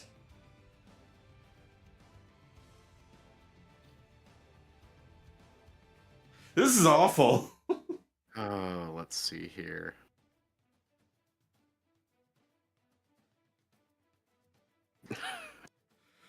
All right, man. What do you got? How many cards do you have in hand? 0. 0 cards in hand. Yes, we're at level 10. I only have 1 unit on the board. You have 1 unit on the board. I have nothing on the board now because you returned it. Yes. Now what? Tap 3. Replay the Aegis Gundam. Wait, time out. I couldn't return that. Yes, you could. What HP was it? Oh, wait, yeah, it was hurt by Lefrit. Never mind, continue. Sorry. Tap 1. Equip Athranzala. Bring it, jerk.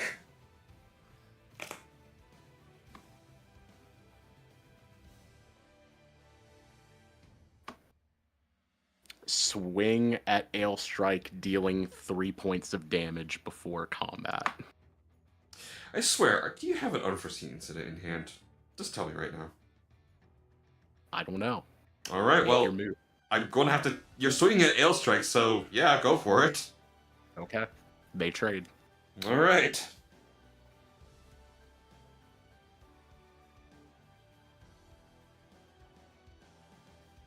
Pay 5. Gundam aerial rebuild.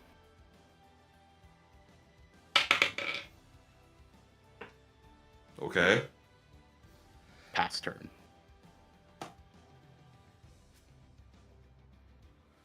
Bish!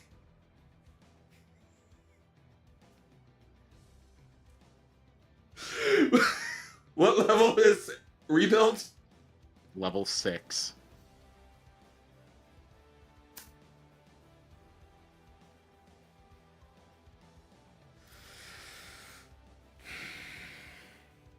One, two, three, four, five, six, 7, 8. 0. Should have held it like a fucking rock. That's game, buddy. It's game. Yeah. All right, man.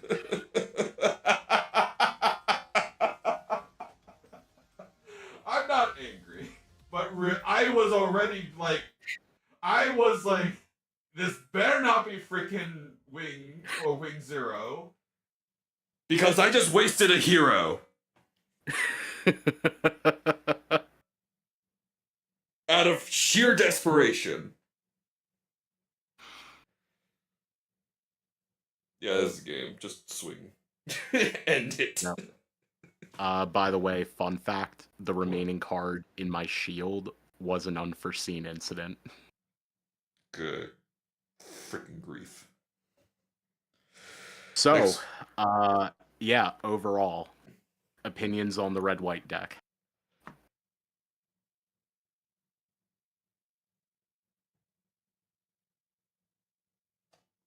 We are if you took this to freaking locals if you take this to locals tournament, you're gonna go overtime every time, I feel.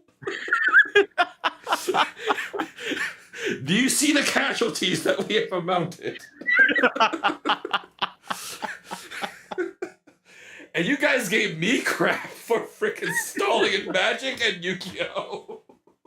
You're right, I did used to give you crap.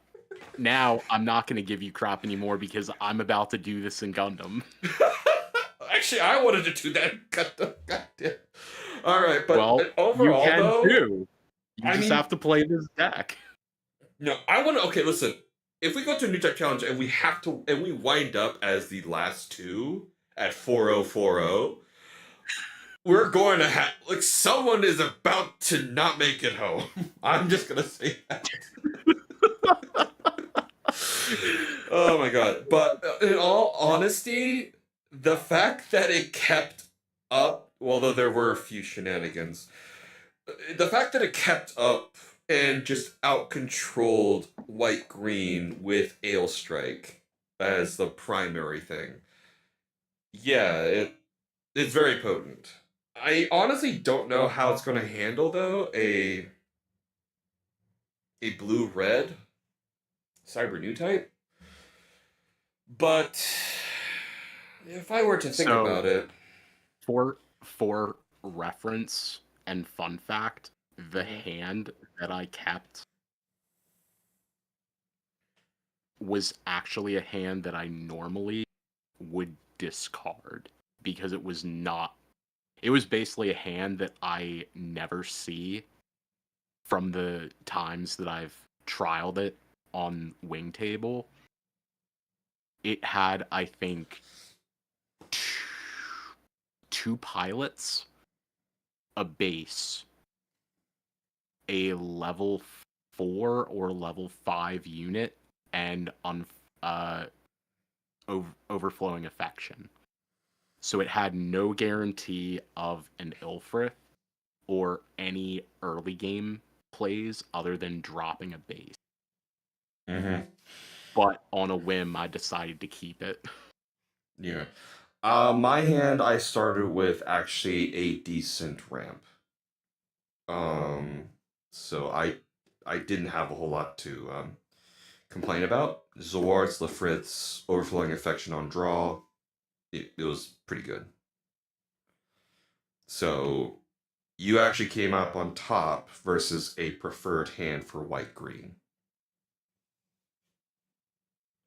Just barely, but I came out not only on top, but with honestly a less than mid hand. Like the hand that I opened with was actually something that probably 8 out of 10 times I would pitch, even though it had 2 pilots in hand. And I was like, I don't really want to send the pilot, but this has like no early game stuff except the overflowing and whatever I possibly draw off. Yeah. Yeah, well, I mean, we were essentially just top decking for the last 4 turns, 5 turns. So Yeah, like I just drew another practice hand or whatever after shuffling. This would be one that I would keep, and it's much, much better. Unforeseen Incident, Overflowing, Soletta, Kira, Gundam Lafrith. hmm Now, how'd you feel about having unforeseen incident? Because I know that was not part of your original plan. Um, Hard to say because it didn't really come up. Yeah, but if you I were stuck in a situation, would that have helped? There probably would have been a few circumstances where I think it would have helped, so I'm not going to drop it from the deck, especially because against, and I knew this from playtesting, that Mulaflaga and Hawk of Endymion don't really do a whole lot against the green-white deck, because the only thing that I was able to effectively return back to your hand off of that would be Zawart. Yeah. And then with Hawk of Endymion, I can return things like Sword Strike and things like that. But putting it on to Sword Strike, I can't really return anything that you're playing. So against you, Sword Strike and Hawk are kind of dead. Where it's like, okay, I actually see the reasoning behind, and it's why I'm going to still keep in and run the Unforeseen Incident. So I'm not going to drop it. I'm going to keep it in here at 3. I do think, however, I am going to keep the Hawk of Endymion, Mulaflaga, at 3 just because the deck that I'm also afraid of, where I want to have access to it, is the red-blue ping deck. Yeah. Also, I Because just that drew has a a lot practice of hand. Look at this. This would have been our next interesting. game.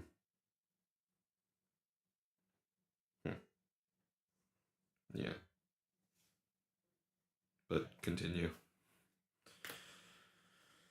Yeah, no, just I definitely know that I want to keep the Mulaflaga in here, even if I know that I'm gonna see a lot of green white like what you're playing. I'm still gonna keep it in there because I need it for the matchup against red blue. Yeah. Um, so I do think I am going to also keep the Aegis Gundams in here, and I'm not gonna play with the Breach version one because while I could play that, the fact that I still like the fact, even though I wasn't able to do it this game, just the fact that I can tear apart a fully linked top end piece for the wing deck is really nice. Mm-hmm. Like, just the idea of I could tear a Wing Gundam linked with Hero Yui off the board with Aegis is so enticing. Yeah. All right. Well, I'll be building now. Now I'm going to start building the my variant, but this time I'll be running Kigali with Strike Rouge. Um, so I'm going to start building it really quick for the rest of the stream here. Have I officially turned you on to playing the red white? Well, I had red white already in mind. I thought I would have to wait until freaking whatchamacallit, until the new support, but I'm going like, okay, it might be viable. I think it is viable. It requires the right circumstance, and you need to kind of do a very special build for it. So like the reason that I have everything constructed exactly the way that it is specifically in mind for the decks that I expect to see people playing based off of what the numbers are coming in that people are saying for the metagame and everything. And so because of that, that's why I'm playing exactly everything that I am. Everything has a specific piece to the puzzle in this that makes it necessary for at least one matchup or another. Yeah. All right. So And you here's my. kind of I feel like Mhm. you have to tailor red and white to whatever's going on in the metagame in order to kind of do that effectively. Yeah. Might do. This might be too many. How many slugs do you have? Four or three? I'm running 3 in my build. Let's see. Four Athrons, three Kagalis, two Moos, one Kira, three Soletas. Hmm. Yeah, you're probably not going to run at all, or you're going to want a minimal amount of him. My build has 4 Kira, 3 Atherin, and 3 Soleta, but that's specifically because what I valued the most was particular traits, like Atherin's ability to link with Justice Gundam out of nowhere and get 2 wings, and then just, going in with Aegis to be able to kill shit. And then him giving +1/+2 is also super imperative. And it's part of the reason why, like, despite the fact that I will acknowledge Kigali is a good card, it's why I'm not running it, because even if Kigali can give blocker to something, the fact that it just gives +1/+1 as a level 4 uh, pilot, I'm not really in love with.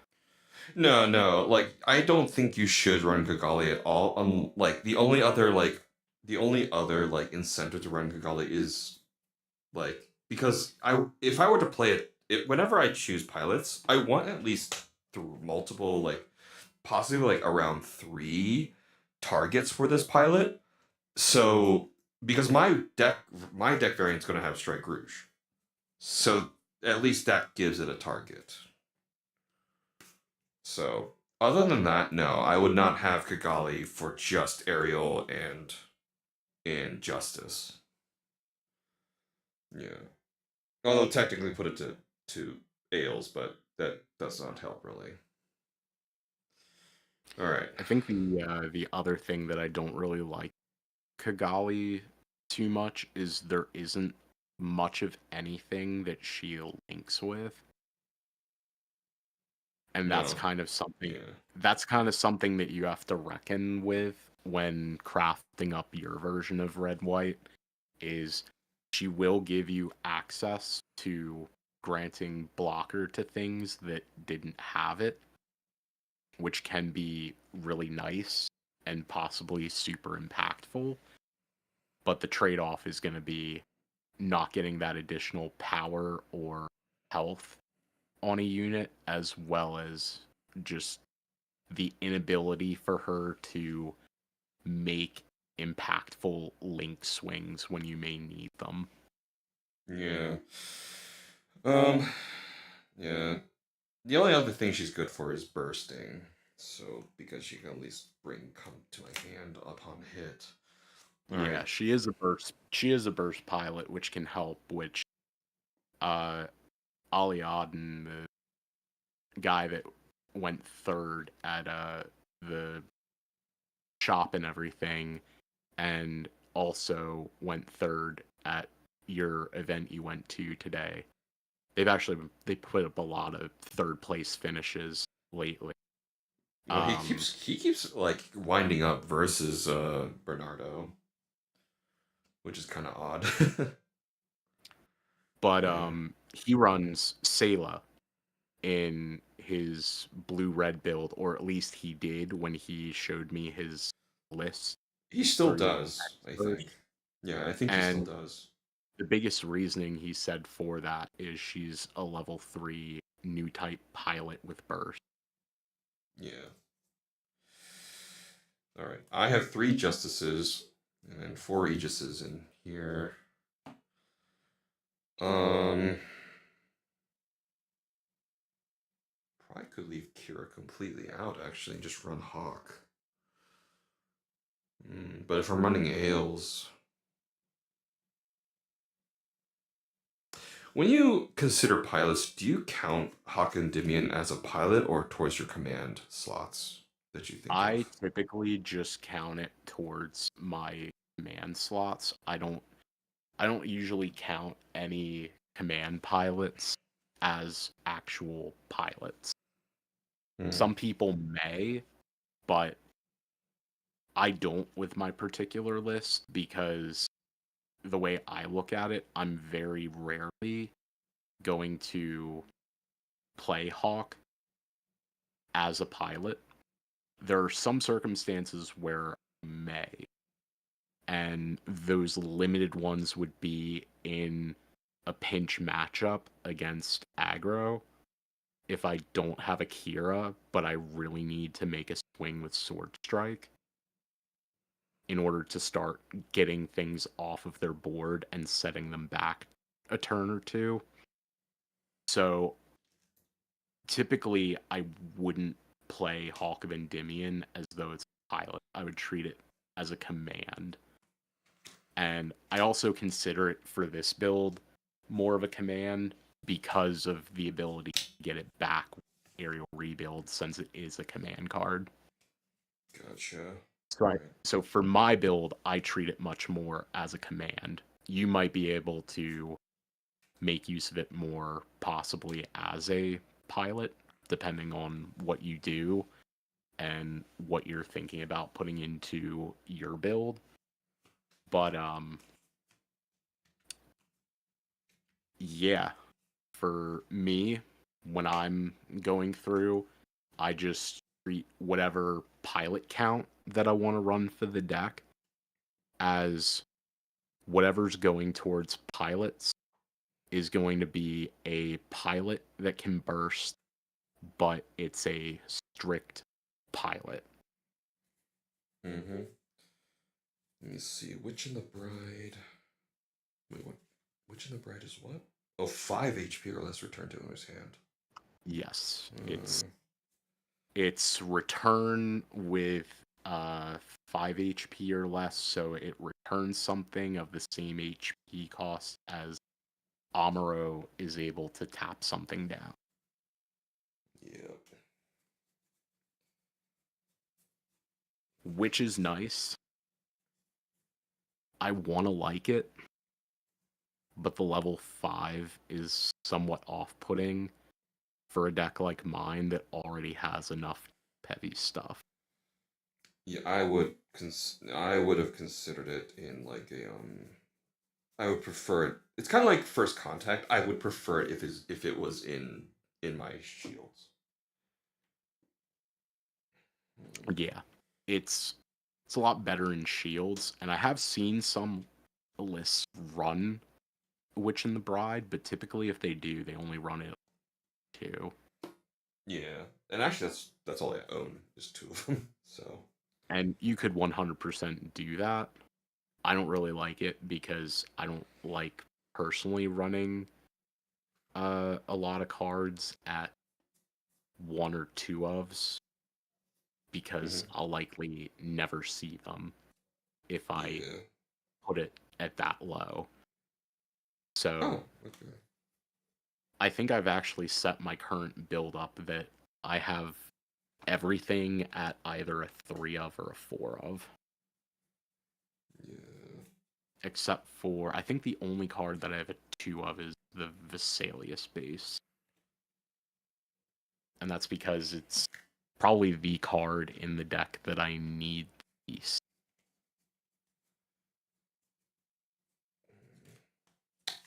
Okay, I think I found like 7 Battle of Aces now. It's like the world is telling me something. It's like, you need to run Battle of Aces. No, I don't!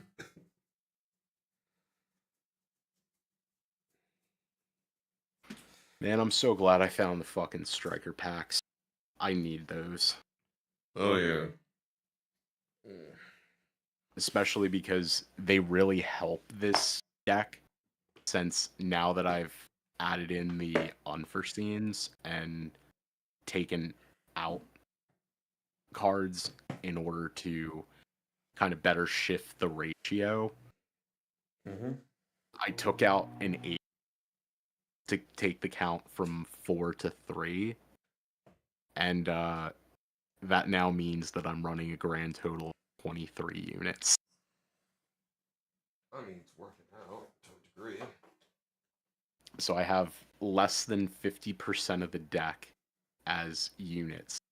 So I really want to see those striker packs occasionally, because holy moly, they definitely add the capability of giving me units that I desperately need. Yeah, and also 4-2 blocker is a very scary prospect to crash into.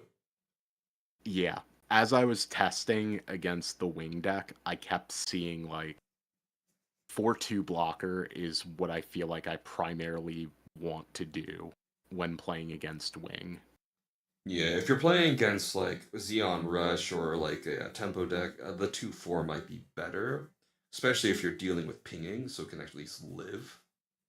Yeah, the Yeah. 2-4 against the ping deck always going to be the preferred one, unless I've run them out of cards and I see that they have, a Banshee destroy mode or whatever on board, and I decide, okay, I need to get that thing off of here. Let me go ahead and the 4-2 and try to pan things out. If I have to throw a pilot on it or they link Marita, it is what it is. I'll more than happily trade a dead pilot and a token to get rid of a linked Banshee. But the big thing that I have to be very careful of is uh, checking their graveyard constantly. Because you have to, in that matchup, if you can, avoid getting them to 12 cards in the trash. Yeah. Actually, um, hmm. I actually forgot to ask, what did you think of my white green at least? Where it Oh, I was. mean, it's most definitely scary. It did everything that I expected it was gonna do, and it's like, okay, I managed to see the linked wing Gundam. I managed to see the linked Death Scythe. So, uh, at first, like earlier on in the game, when I had my starting hand and I saw that you were like kind of playing for the most part to curve, I genuinely thought that you had the game on lock. And then when tempo managed to start shifting a little in my favor, I was like, okay, maybe I can eat this out. Yeah, yeah. And the fact that I ran out of cards in hand, I was like, this is the second time ever with this deck I've ran out of cards in hand. Because top decking is not something I want to be doing in this thing. No, it's not. You don't want to be top decking, but the issue with this deck is, well, the issue with fighting against this particular build that I've crafted is that because I try to hold on to a lot of my resources, it's gonna, in a way, force you to have to be the one to start committing to the board first. And that's what I want you to do. I Yeah. want you to fall into the trap of committing to the board first, and then I'll be able to make things work on the crackback after you've committed to the board. Now, I have a question for you. What do you think if you were Mhm. to do, let's say, white green breach? White green breach. Like, how do you feel your deck might handle that with the Shenlongs? Because that thing is meant to take out Zawarts and the Fritz. So it can take out the Zawarts and the Lefris. For my deck in particular, I don't think it's as much of a problem because Yeah, you're while heavy I, blocking. well, yeah, it's like I have more blockers in here that are above the threshold. So the only thing that they're going to be able to get off of me are my Lefriths and the tokens that I make either from Justice or from Striker Pack. But all of my other stuff, they're not really going to be able to hit. Um, and I'm honestly not too, I don't think I'm too worried about the Shenlongs because, let's see, Shenlong's 4-3. So Wu Fei would be able to put it to +2/+1, making it a 6/4. So I can KO it by trading with an Ale Strike, or worst case scenario, if I can just get one singular point of damage on it from anything, I can swing in with Aegis Gundam, deal 3 damage to it, KO it, and then use the Aegis to kill something else. Gotcha. Hmm. But what a lot of that factors into is a lot of that plan of me being able to do that requires forcing the opponent to be the more aggressive player and commit to the board first. Because the big issue is going to be is that Aegis doesn't do a whole lot on its own. It's just pretty much a 4-3.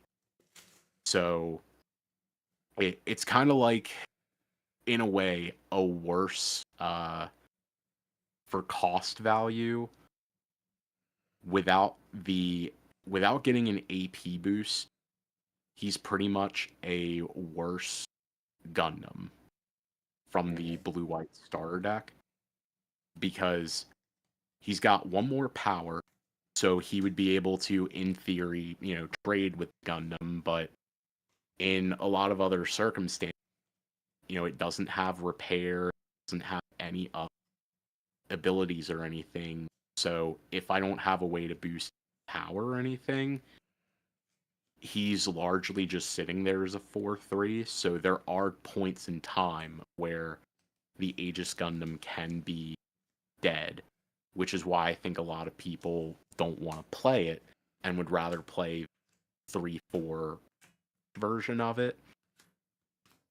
But I still like the fact that the Aegis Gundam that I'm running can pretty much, instead of doing the breach damage to the opponent's shields, has the ability to be like, okay, I can either swing and kill something really big the opponent, or I have the ability to pick off something that's already been damaged and be able to take out something that is 5 or less, or maybe even. Hmm.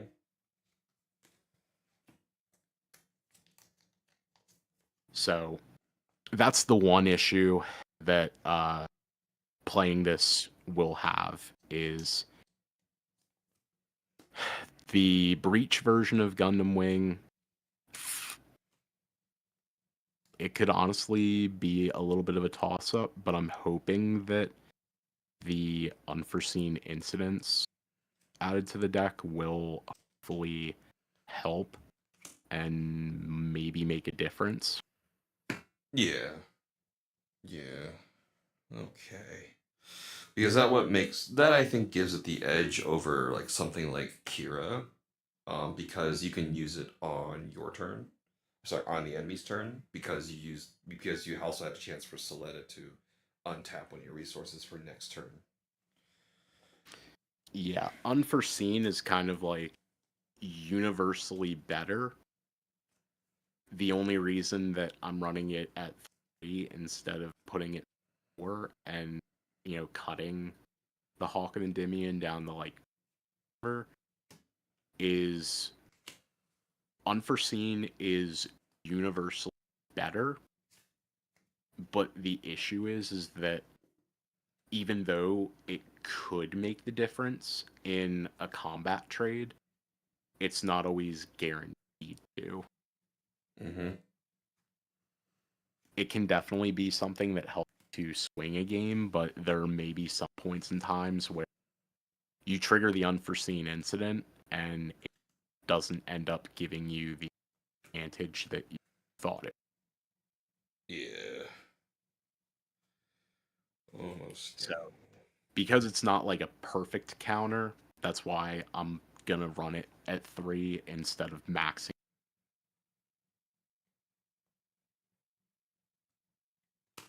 But the one thing that I do like about it is that it does have potential.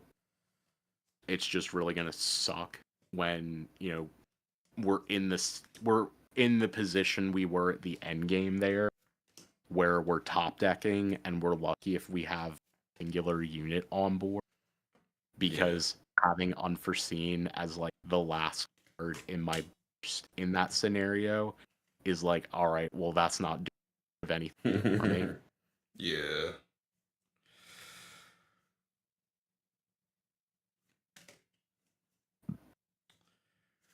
Okie dokie. Almost done.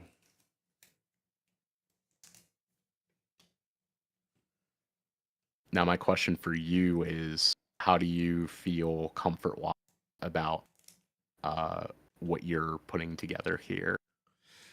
Right now it's a bit scrappy, but let me just do a final count on a couple things. Also, I need to find a few. Also, my seed deck is pretty much just completely like torn apart now, and my Zaf deck too. So,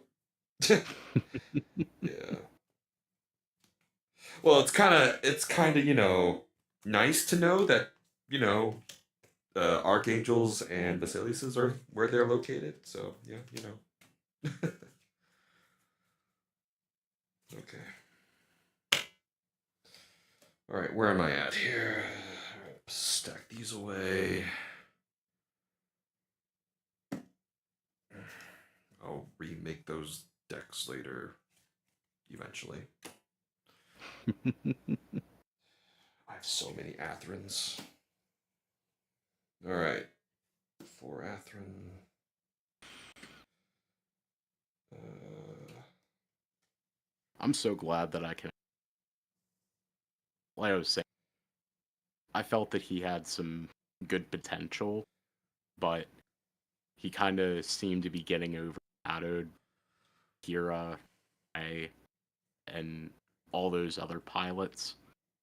And now it's like, okay, he actually does feel like he has some good. yeah. He can be a powerhouse.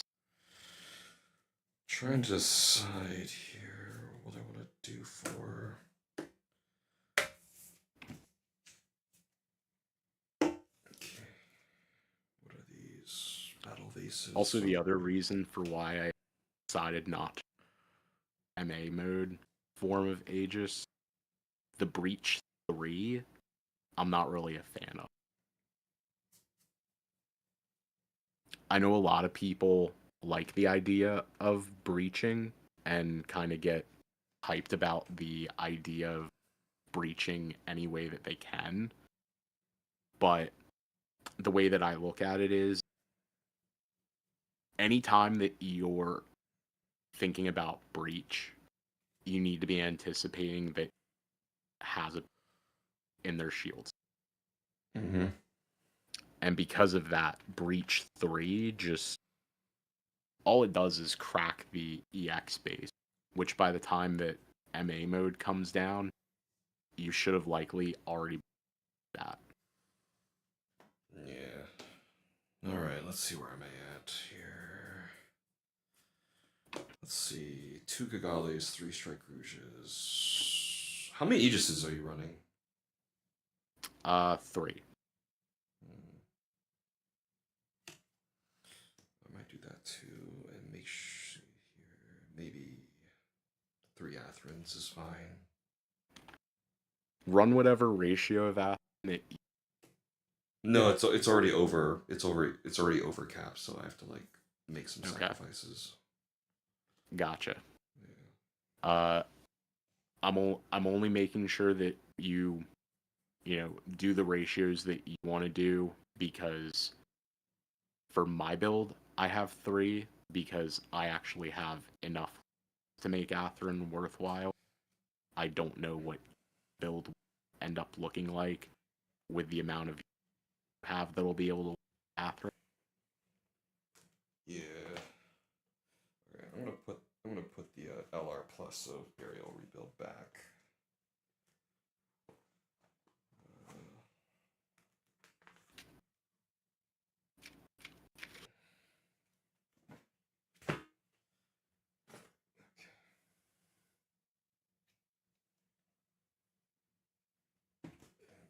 Overflowing affection I got today from the event in the binder.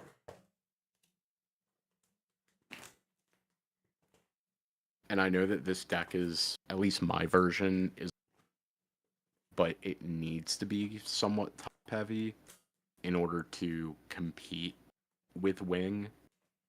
Yeah, that's understandable.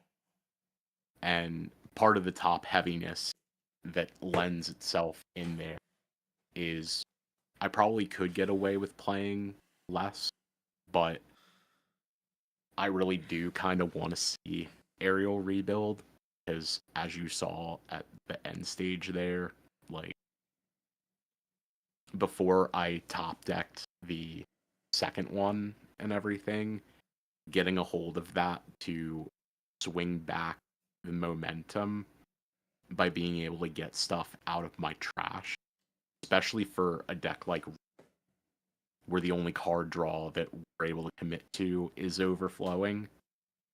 Mm-hmm. It's amazing being able to get stuff back from the trash. Yeah. Okay, these are commands. These are commands.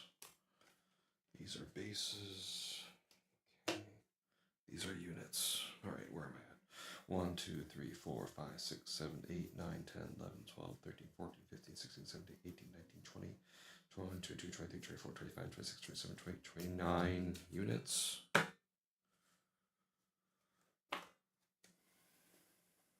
Let's see. Whew.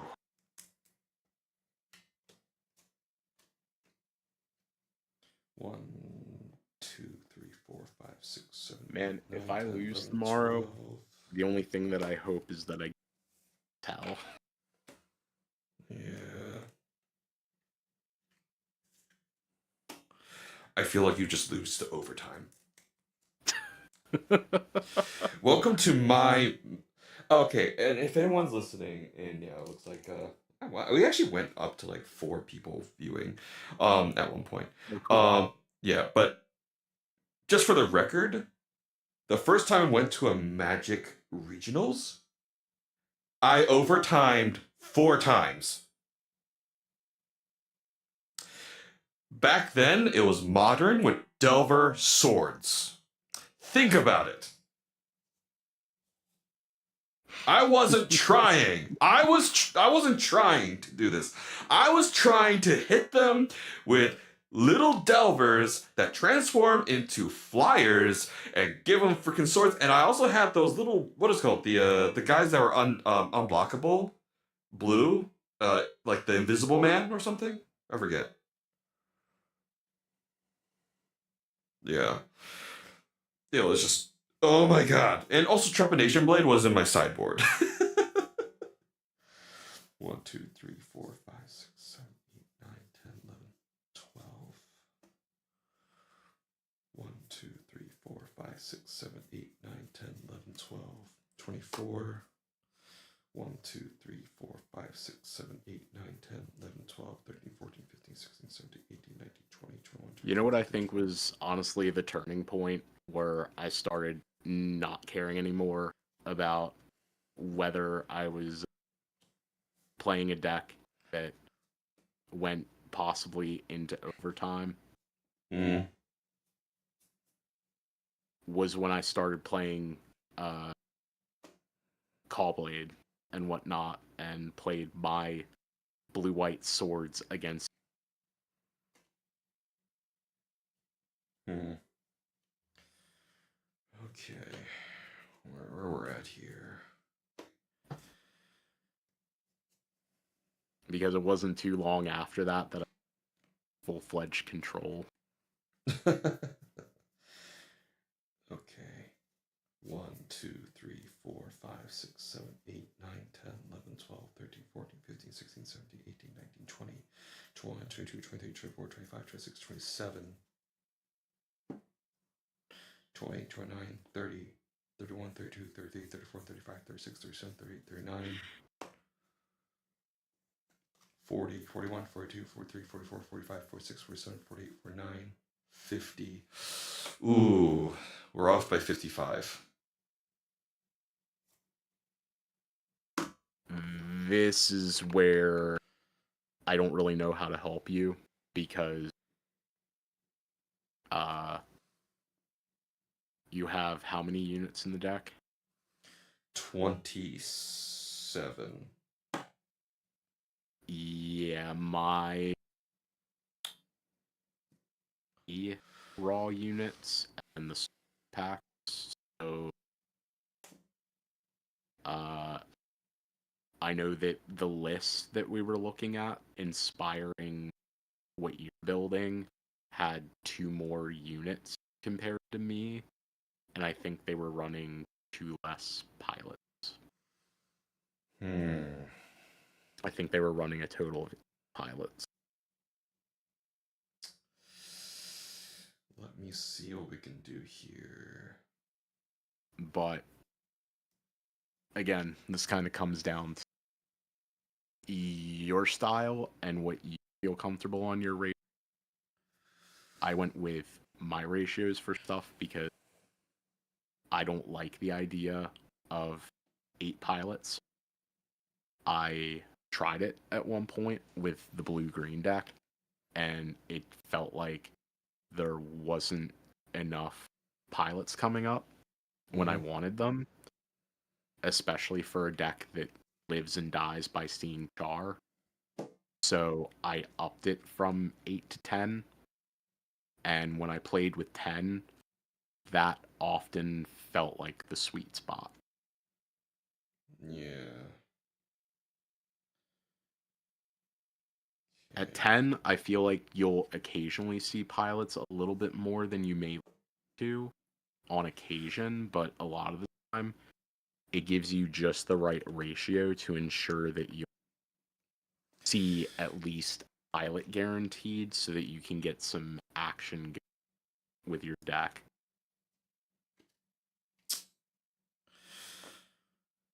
Four cards need to go now. Now, there are some people that will run 12 pilots, which I think is too many for my liking, 1, but 2, 3, 4, 5, 6, 7, 8, 9, 10, 11. I'm running 11 pilots right now. So, my question is, do I want to run 2 Kagalis or 1? Because as soon as I remove it down to 1, there's like no point at that point. yeah, putting Kigali at almost Yeah. It's just like why even bother at that point? Yeah, you're just asking And for it. especially Yeah. because the lists that you're taking inspiration from had it at 3. Yeah. Let me drop one Soletta. No, Soletta actually. God dang it. I'm running 3 Kira. Okay, let's not dabble the pilots because I think the pilots are fine where they are. In fact, I wish I probably could put one more Kigali in there. Uh, How many Kira do you have? 3. I think Kira for your deck. See, Kira is like a universal pilot key reduction, but thing is, for your build, you actually don't really take advantage of Kira as much, which is why the variant that you're basing things off didn't run heavy count of. Okay. Well, we'll drop one Kira just to see what happens then. So there's that. I mean, this probably won't see play tomorrow. Um, I mean, yeah, we might if we go there early, we can play some rounds. I do hope to play one round on camera today, though. Oh, we certainly can, especially Yeah. because, to be honest, I don't want to overly show my hand too much at the event, because since I'm only going to one Cyber NewType event, I really want to kind of keep this deck in a way under wraps, where Mm-hmm. I want it to be able to get some play testing in, but I also want to keep it a little bit of a surprise in a way, because I don't want people to know what I'm on and be able to prepare for it. You're smoking something, sir. You're on something weird. You better believe it, man. Gotta be. All right, I'm gonna send my ale strike down from 4 to 3. No, fuck, no, that. Mm. This is where the ratio shit gets really tough. I'm currently running 3 airstrike in my build. I thought about, do I want to sacrifice that 4th? And I kind of had to make the hard call of, if I put it to 4, it's a level 5. And sure, it's great for like the mid and late game. 1, 2, 3, 4. But if I 5, 6, have 7, 8, too 9, many 10, Ale 11, 12. Strike, then I'm just not going to see any of my stuff that I would like to early game when I need it. Yeah, 1, 2, 3, 4, 5, 6, 7, 8, 9, 10, 11, 12, 13, 14, 15, 16, 17, 18, 19, 20, 21, 22, 23, 24, 25, 26. 27, 28, 29, 30, 31, 32, 33, 34, 35, 36, 37, 38, 39, 40, 41, 42, 43, 44, 45, 46, 47, 48, 49, 50, 51, 52.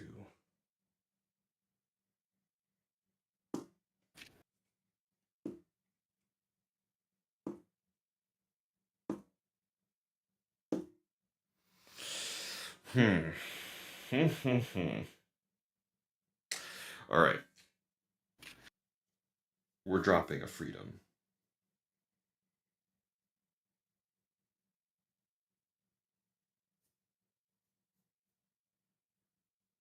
You most certainly could. How many did you have in the deck? 2. Oh, you're going to put it to 1. Okay. Well, it's either okay. Mm, because you made a very good selling point for Aegis, so I'm running 3 Aegises. The Justice just works. The Justice does work. I'm going to be honest. I do like it. I don't want to run 4 of it though. Yeah, I only have 2, so okay.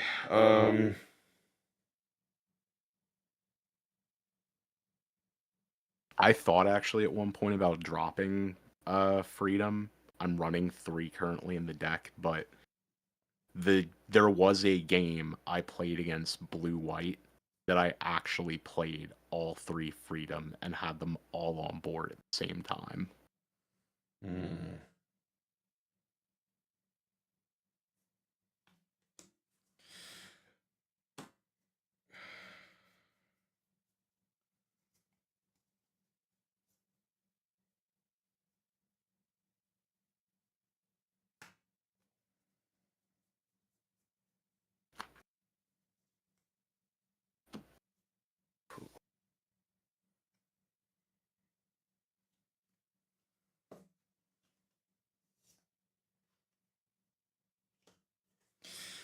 All right, this is gonna be a janky build.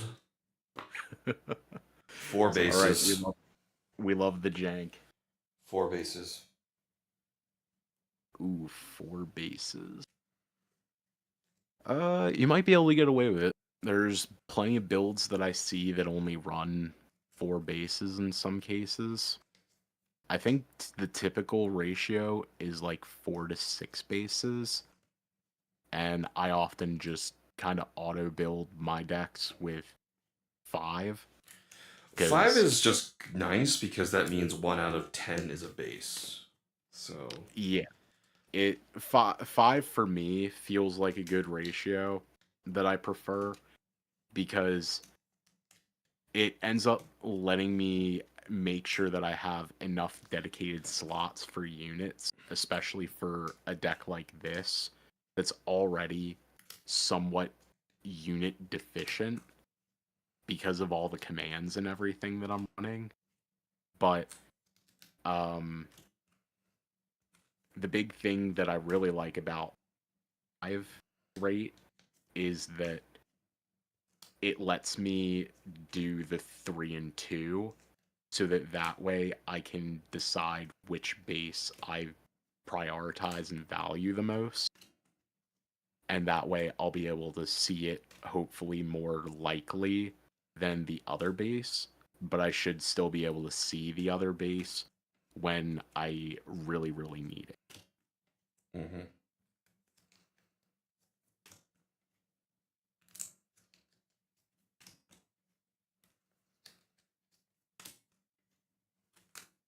To be honest, this would be the seed deck I would build right now. Just because I want the family in there. I want Kira, Kigali. Um, Lacus is technically in there in the form of overflowing, and one of the unforeseen incidents is the alt art. Yeah, there you go. Yeah, which is Lacus. Um, so yeah, so like this is what I would do. And Atherin. I'm still laughing my butt off. Like, um, there was actually a scene in Seed. Like I in my head canon, um, like when Kigali reveal. Actually, do you care about spoilers in this area or no? Mildly because All I right, am still I watching. will. Then I'll hold off. Then I'll hold off. Then. But there was a point where I'm like there was a look that Atherin gave gave Kira when a specific set of news was like introduced. I just sat there. I was like, I wonder what he's thinking. All right, let's do this. This is gonna be. Actually, you know what? I don't care if I go 0-4 in this one. This is just the locals. I may just bring this deck in. Hey man, do whatever you want. Just Um, watch at the end. We're both of us are 3-0 and just like, okay, there are white reds running around. What the fuck is going on? And they're not Zaft either. well, there is some level of Zaft stuff in here, but it's not the standard Zaft. Yeah. This is just MC family deck.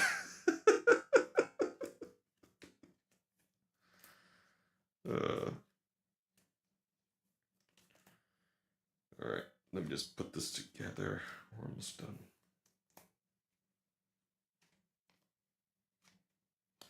You see, kids, you don't have to play Fortnite or Call of Duty to have fun. There's cardboard.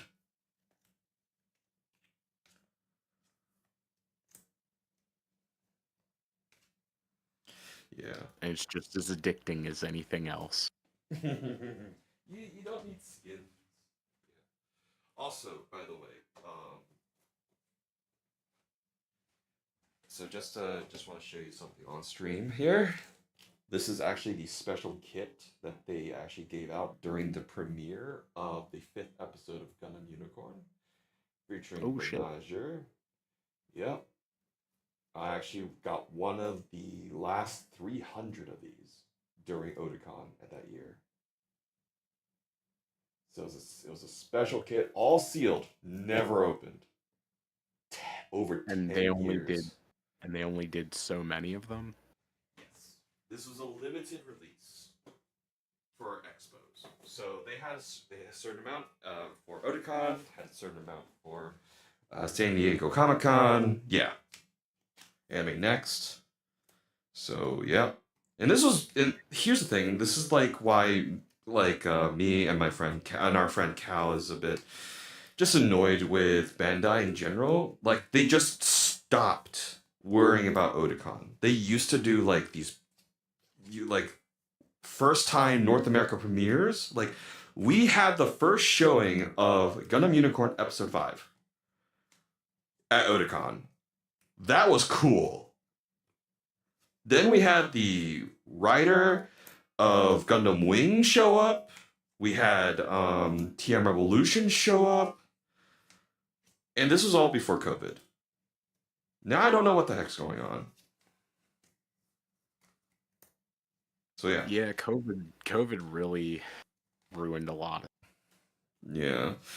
Like, I was really hoping for the Seed movie, like they will do a tour. Because I really wanted to meet, the voice actors and actress of Kira and Lacus and Shin, and surprised Athrun didn't make an appearance. But let me show you this one. Here you go. This out for you. This is the special P Bandai movie edition of Rising Freedom. Mm. Yep. So, and something to look forward to.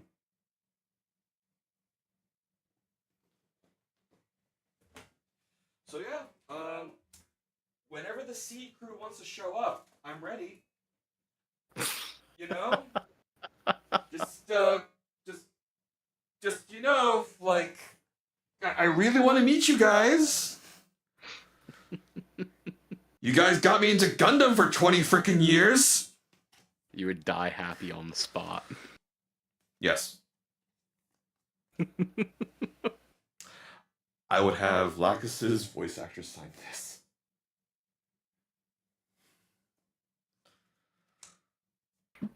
Actually, all these LR pluses and R pluses, I would actually bring them to Otakon if the voice actor or actress is there. I'll just have them sign it. Like, these are perfect to get signed. I assume the original cast rather than the remaster. I meant JP. Oh, the JP, okay. When has Ocean ever showed up down here? Bro, I don't know. Like, every now and then? I've only gone to so many conventions. I'm not sure when or if Ocean shows up to anything at all. Yeah, okay. If Ed and Eddie decides to show up, I'll think about it.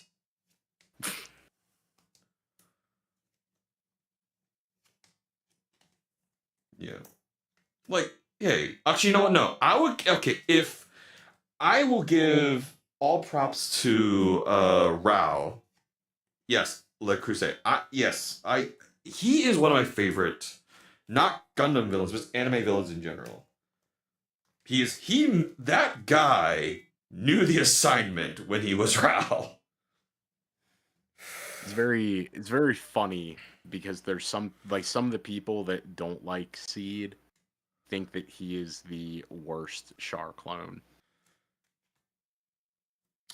they can just go ahead and you know, suck their biological joysticks.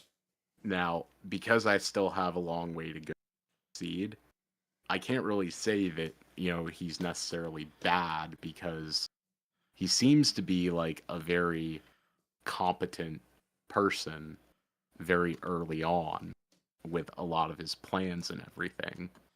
Yeah, he was Lord. He was in Ninjago. Everyone liked him in there.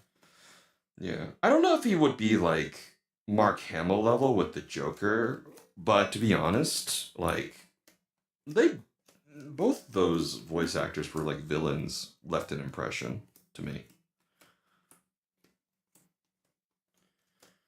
Also, to freaking people like seeing what the sleeves I got. Good luck trying to find them. I bought them on a whim, thinking they were gonna get restocked, and I'll buy some more later. Nope. Now I have to find some Dragon Overshields because they can tear. Yeah, which good luck finding some of those. I don't know where you're going to get them. You're not the only one because I saw somebody else was asking about it in a shop Discord server, and I don't know where they're going to find them either. Yeah, it's yeah, and that's the only reason why like these two are so expensive. I mean, I'm happy I got them finally. It only took I only had to sacrifice a Char Gogook and Lego alt art and of course Wing Zero LR Plus, which to be honest, I feel like will after like watching Digimon's like value drop like a brick for like year one stuff, I have a feeling that card specifically can drop at least to $50 because then I can pick it up again because I sold it for 57, I think. So yeah. Yeah. So I don't see that problem because that's not going to be as scarce because it's in the sets. But what's going to be scarce is these promos. I doubt they're gonna. You don't see these in like regular packaging. No. Yeah. The promos are definitely going to be scarce. Yeah. Freaking Gundam dice too. Like $50 to import Gundam dice from Japan. No, thank you. I'll just go to Japan myself and pick a few up. Yes, please. It's like, actually, like, it's just like, as many accessories as you can for when we start doing multiplayer. Oh yeah, yeah. Actually, by then we'll have IBO and set 2. So yeah. I don't even know yet what I'm gonna do come set 2 or IBO because I still feel like I'm experimenting something new constantly with what we have already. I'm almost in a way not ready for the card pool to expand. Yeah. And I actually saw that people online were asking people would they willing to give up these sleeves. I was like, no. No, I won't. No, I mean those are just really good looking sleeves. Yeah. They only gave out 10 per person at the structure deck event.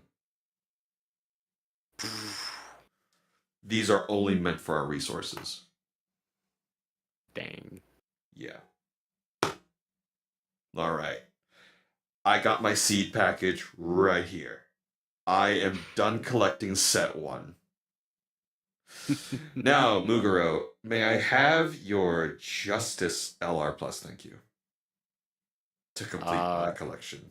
When you pry it from my cold dead hands. I'll see you tomorrow. All right, here we go. Cool.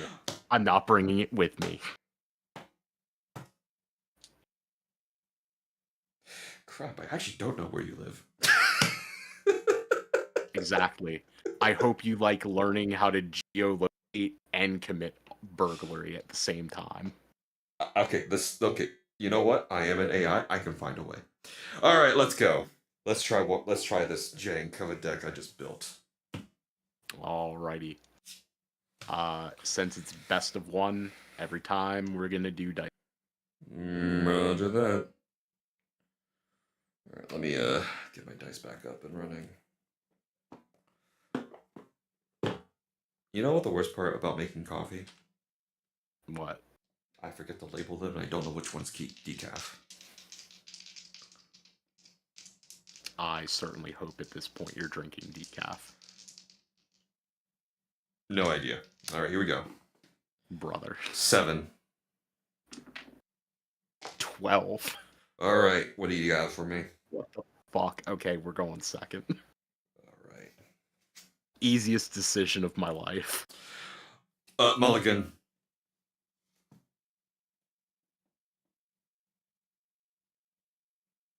Definitely keeping.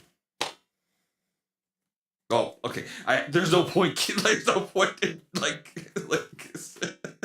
I either go with it or not.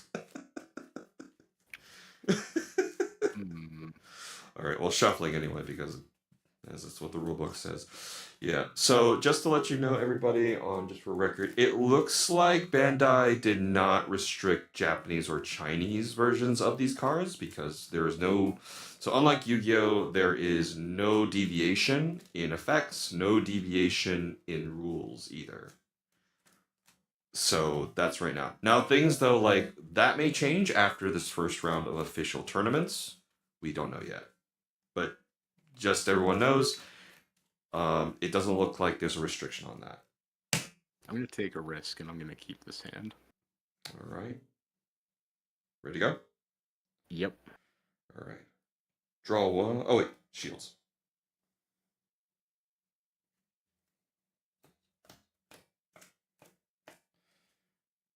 Okay. Draw 1. Pass. All right. Resource, draw.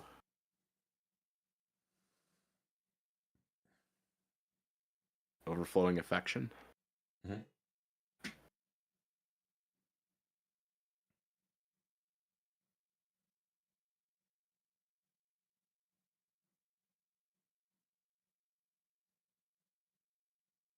Discarding an ale strike.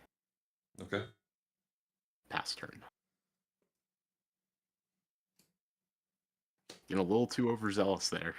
I know. Tap 1. Overflowing affection. Ooh, okay. Discarding a Zwart. Tap 1. Overflowing affection. Holy moly, okay. Draw 2. Discarding Hawk. Turn end. All right. Untap, resource, draw.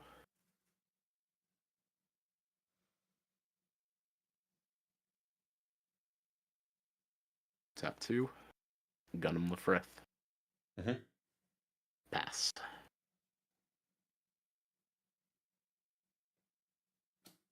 Tap 2. Gundam Lefrith. Yep. Pass. Hey, listen, I know we're running both red-white. And a somewhat similar idea. But really now. You said you didn't want to play any mirror matches, but here we are. To be fair, it's not completely mirror, but I know. But here's the thing. You know what? I hate it when things repeat in threes. The fact that I think what really tipped me off today was 3 white greens. It's like I did not need to see this, guys. Yeah. Although to be fair though, the guy named Cage in our group crashed into no white green players. Interesting. I was like, how and where can I find this ability? I have 3 resources in the EX resource, so I'm at level 4. I'm going to pair a Soletta Mercury onto my Gundam Lefrith. swing in at EX base. When swinging, untap resource. Okay. Uh, let's go ahead and block that. All right. 2 Take damage on mine, 3 on yours. 3. I will then tap 3 for sword strike. Sounds good. Pass turn. All right. Okay.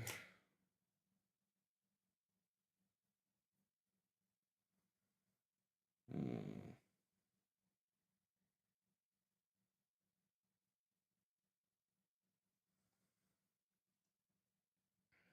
Tap 2. Mm. The frith.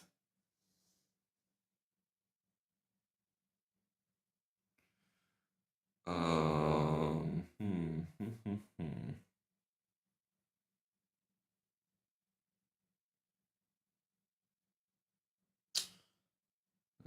There's um.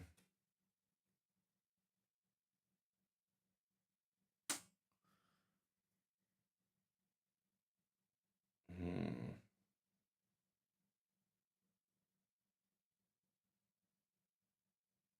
Might regret this, but we'll see.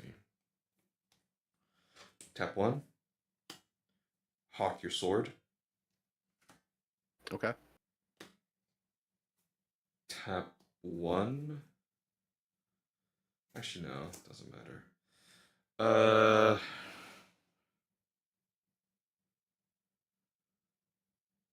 Let me see.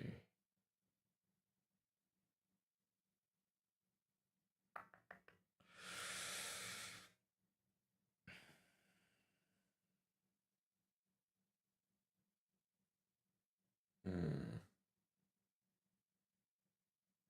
I really don't like this. We'll leave it at that. Okay. Yep. Already untapping. Playing resource. Drawing.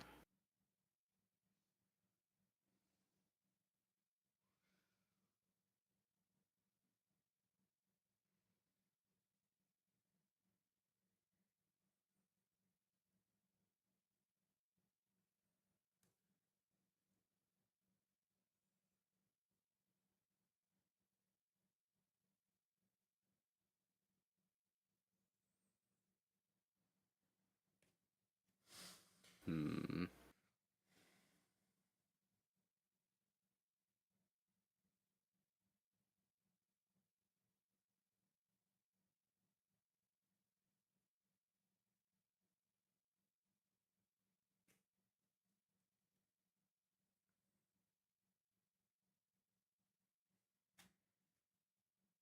Swing at EX base with Lefrith.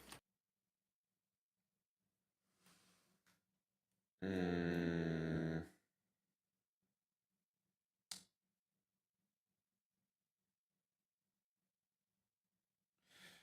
sure.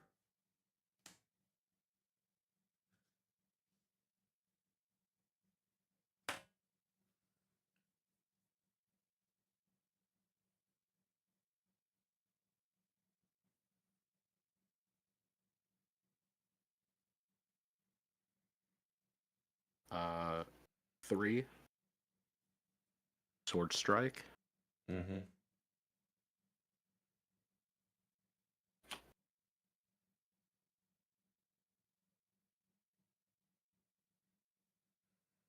1. Hero link.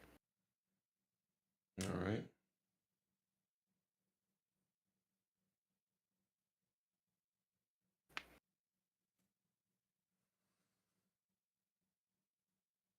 Swinging at shields. On swing, I will return the Gundam Lefrith damage to hand. Mm-hmm. I'm going to use Cure to give the Lefrith that's active -2 AP. All right. I'll take it. Justice is All going right. to the Kurt garbage.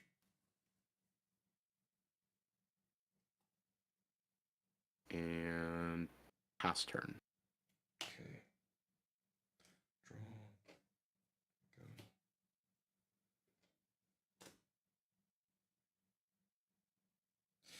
Tap 1. I'm going to need some options soon. Archangel. All right.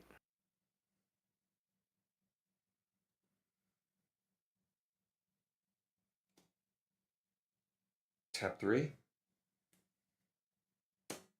Sword Strike. Tap 1. Kira on Link. Okay. Alrighty I then. see you. I see you. Mm-hmm. Mm-hmm. Okay then. Uh.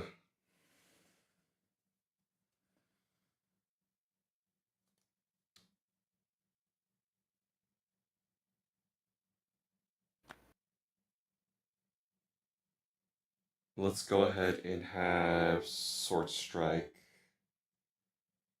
trade. Trading with my sword strike. Wait, hold on. What's your Lifrith? It is a 3/6. 3/6. But it's taking 2 damage, right? Yes. Alright. Well, actually, aim at your Lifrith then. Okay. Minus 2 AP on it as well, so I only take 1 damage back. You got it. Yeah.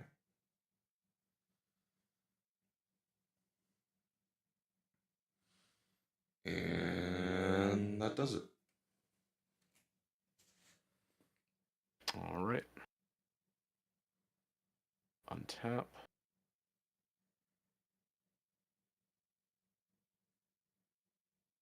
Resource. Draw.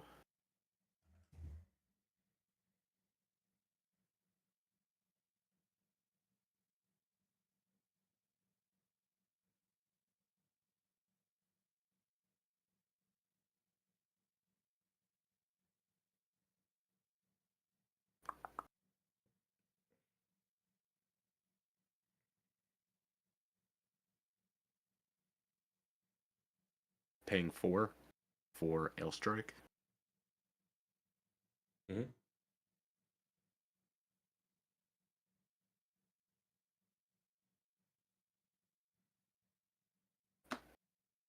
Uh, swing.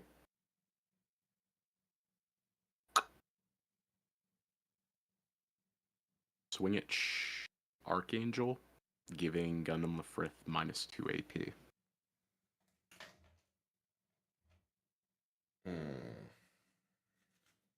For 5. Yes. Actually, for 6. For 6. From Ails? No, this is Sword Strike is 4/3, linked with Kira, giving him +2/+1. Okay. Um.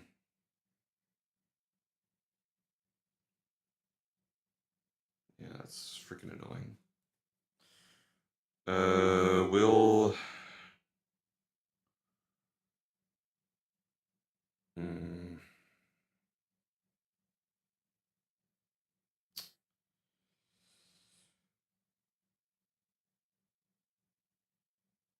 yeah, we'll have Archangel take it. Okay. Yeah. Pass turn. Okay.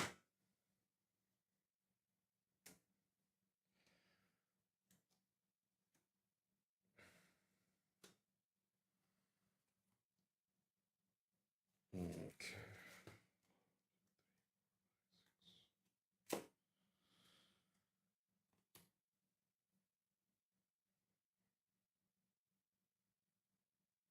Hmm.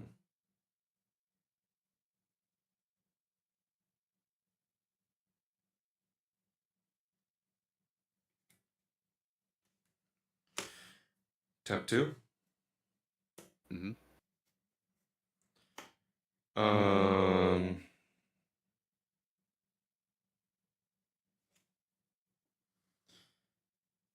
we'll do Lefrith.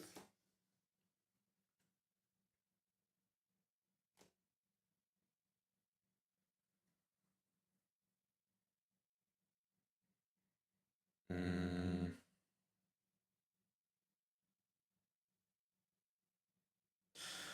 Sword Strike will swing at Sword Strike, and then I'll -2 on. Doesn't really matter. I'll -2 on the Ales.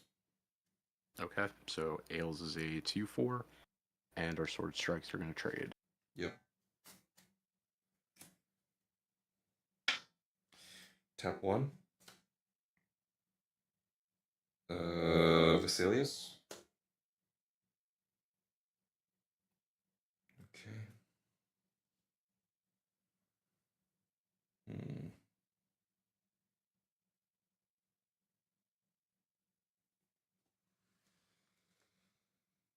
Tap 2. Striker back. Okay. And I'm gonna.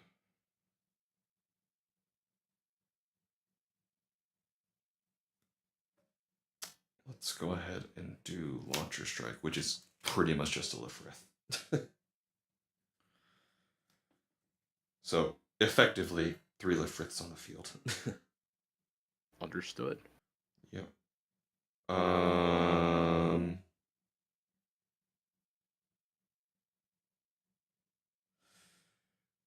Lifrith. Yeah, you know what? Mm.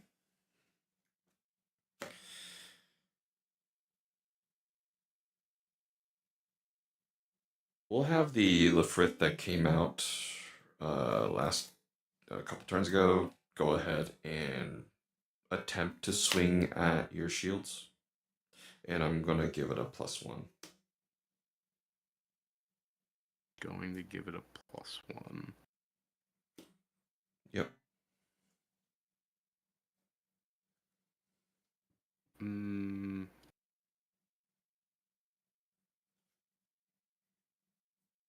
I'll block it. All right. Lifrith is out. You take 3 damage, and that's it. All right. Yeah. Okay. Untap.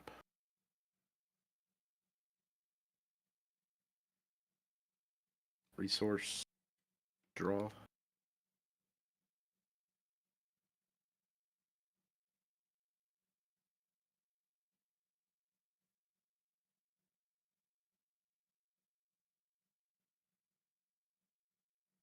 Cards in hand. 5. Okay.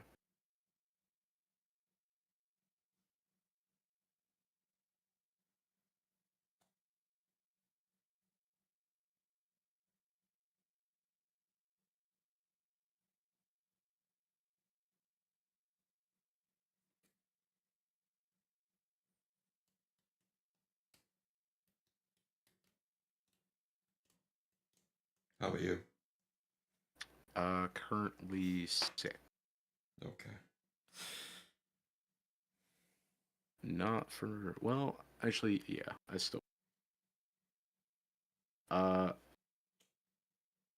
Removing EX space to play Vesalius.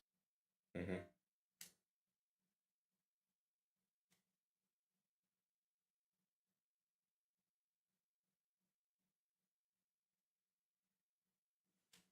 Rest the Vesalius to give Ailstrike +1, making him a 5/4 with 3 damage on him.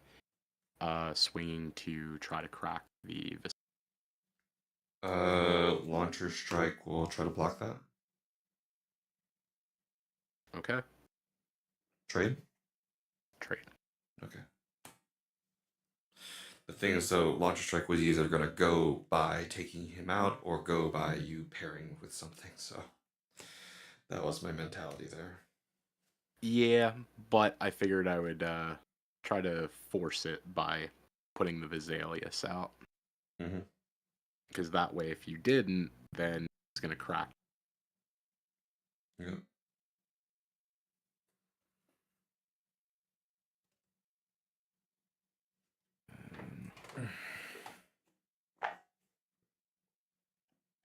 Top 5. Freedom. Well, hello there. Pass turn. I see you've chosen violence. I always choose violence when I can. Yeah, fair enough. Hold on, let me sleeve up a couple things real quick. Oh wait, no, these are the silver sleeves. Where's the clear sleeves?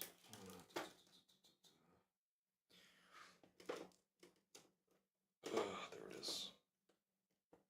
I forgot, like, I actually have the two Justice Gundam, like, tokens. So, Yeah. yeah. So, put these together with that.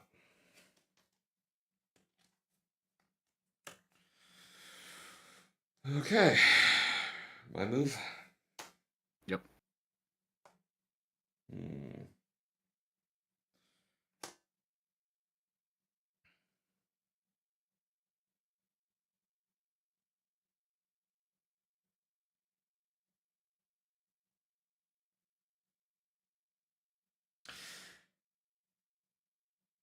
That's kind of funny. Let's see.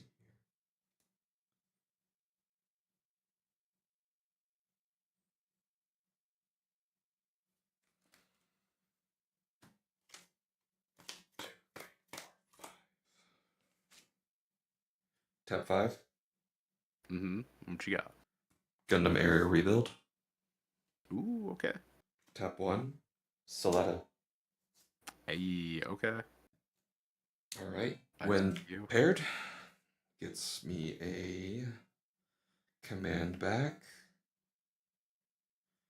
And I choose violence. No, not yet. That's actually a good question. Do I want to keep reaching or go for Hawk?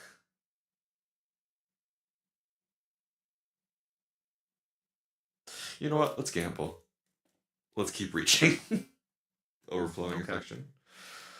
Tap 1. Overflow. You got it.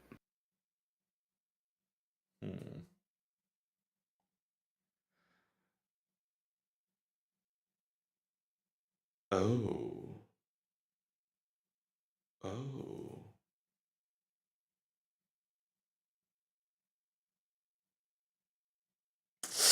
Huh. That's some good cardboard crack there, buddy. Well, you gotta pick something to go.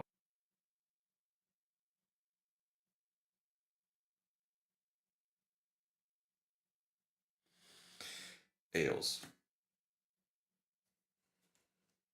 Ale strike discard, okay. Yeah.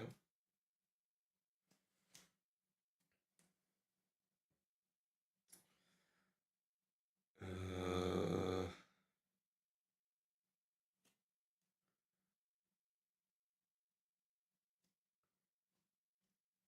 and what's Freedom's thing? 6, right? Yep, 4/6. Okay.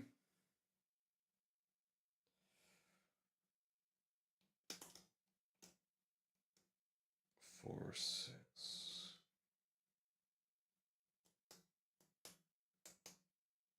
Hmm.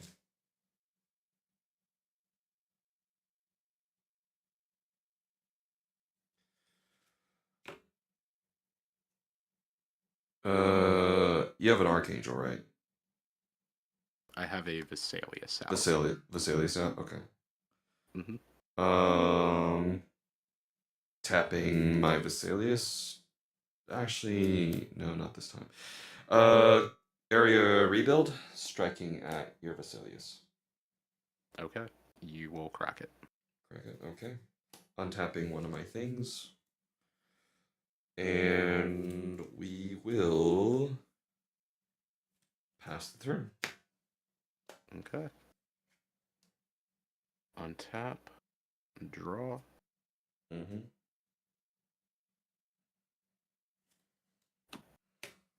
Hmm.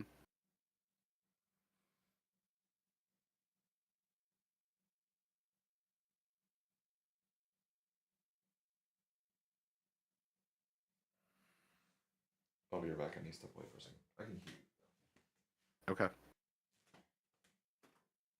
We'll tap 1. Play Archangel.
All right, I'm back.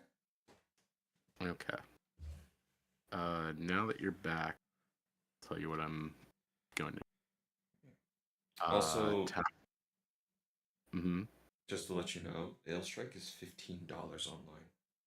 Holy shit! I didn't think it was still going for a hefty amount. Yeah, and the reason being is because structure decks are more scarce right now than boxes. That's wild. Yeah. Anyway, Mm-hmm. tapping 4. Ailstrike. Mm-hmm.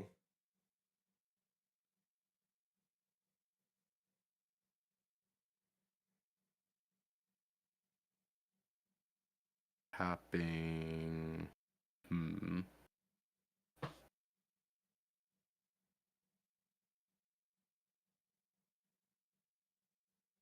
Currently I have 5 cards in hand. How many do you have? 5. 5. Interesting.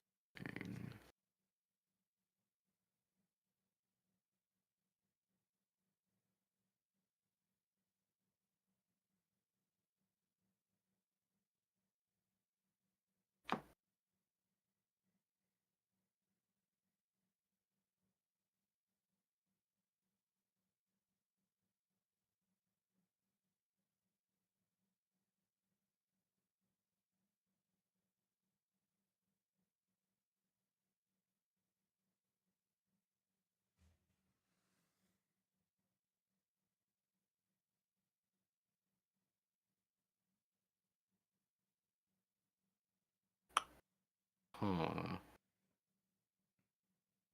How many shields do you have? 4 shields. 4. Okay.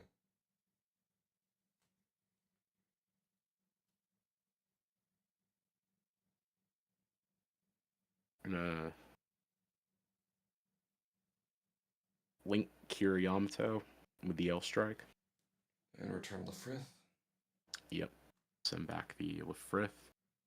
Mm-hmm. We're gonna give -2 to the aerial rebuild. And you're gonna hit it. Mulling that over.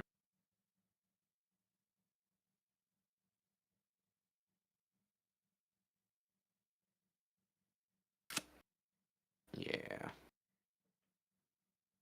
We'll go ahead and swing at the aerial build. -2 it with the Kira linked to it. What's linked to the freedom? Nothing is on the freedom. I linked the Ale Strike that I played this turn with Kira. Oh. Mm, So it's only 1 minus 2 then. No, freedom. Oh, actually, yes, you are right. The freedom only works if Yeah. You hair. need to have a pilot on it first. So. Okay. So 1 minus 2. So it is current. It should currently be a 4-6 on Yes. the air. Correct. So you'll take 4 back. Yep. All right. And then I'll swing at base with freedom. 4 damage.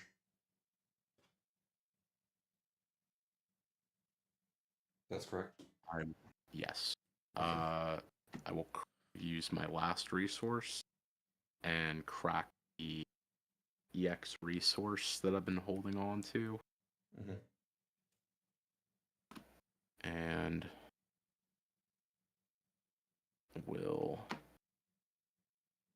untap the Ale Strike. Okay. Pass turn. Okay. Draw. Or wrong pile. Okay. Well, that's interesting.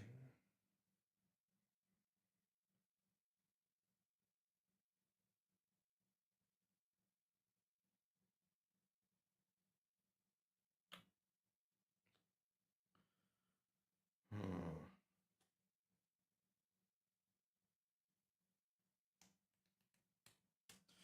Freedom's not her, right? No. Okay. Hmm. Hmm.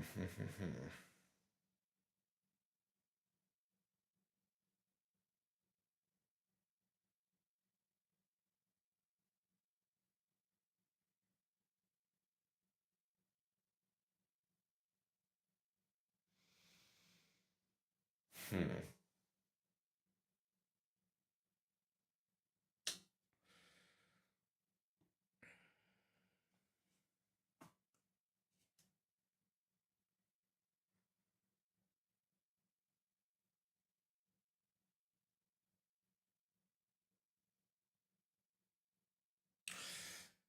Well, it's gonna happen one way or another.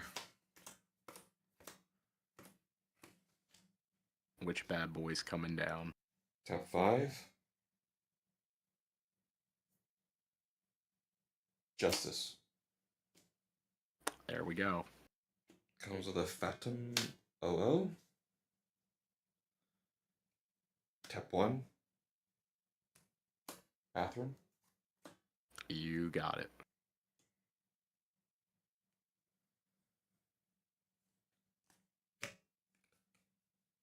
Well, okay. I know how this is gonna go, so let's do it. Give it a +1 on. Wait, what's justice? So what's freedom again? 6. Freedom's 4-6. Yeah. Okay, don't need a +1 justice then. Um,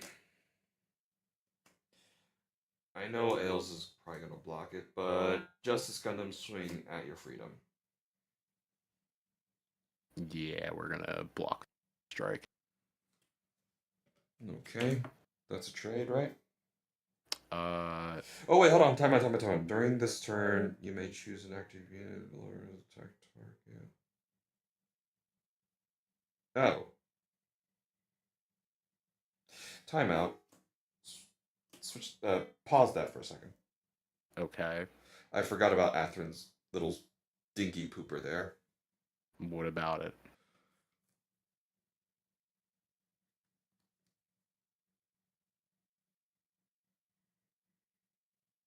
It doesn't change anything. Yeah. Yeah. Fair enough. All right, go for it.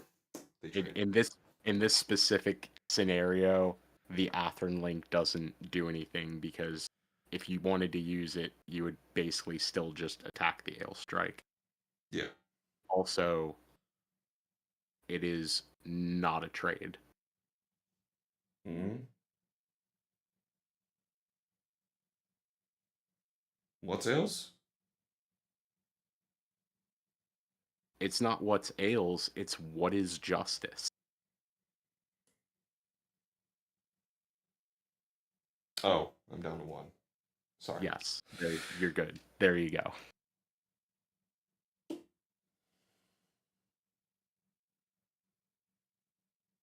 All right. Okay. And just because I can for schisms and giggles of Vesalius on Fathom 00, Hmm. we'll go ahead and strike at um your base. All right. 3 damage on arc. Yep.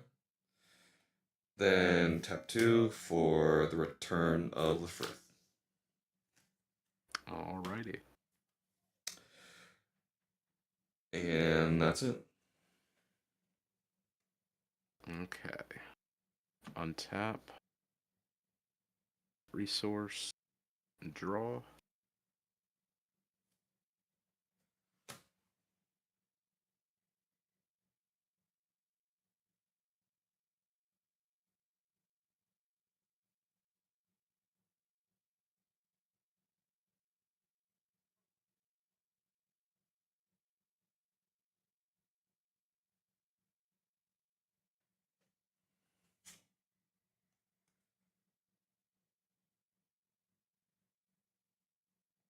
Swing with freedom on your token.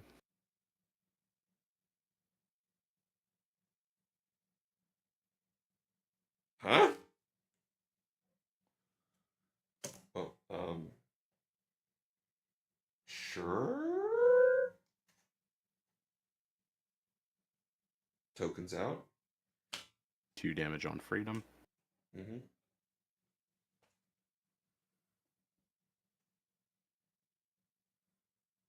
Tap 2.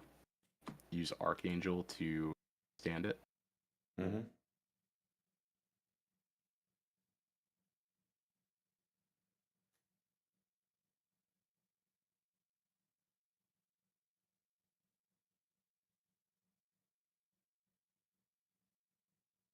Do tap 2. Gundam Lefrith. Mm-hmm.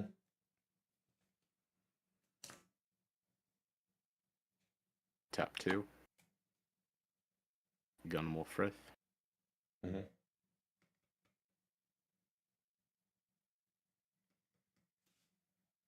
And tap 2. Striker Pack. Okay.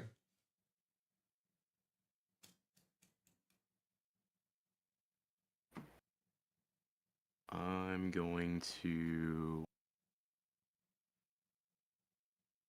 We'll make a 2/4. Okay. And we'll pass from there.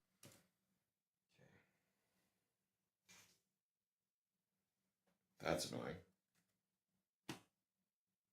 Well, that is the goal. Yeah. Hmm.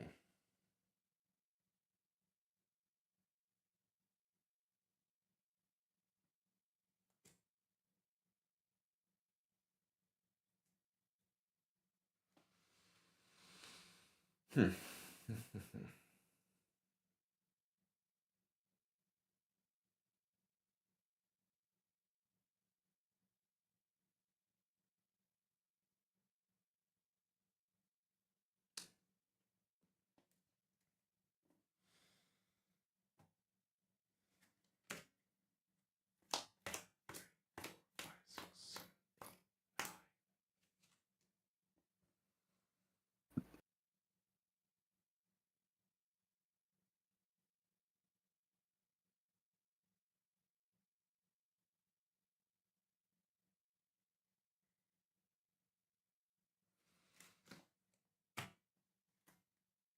1, 2, 3, 4, 5, 6. Tap 6.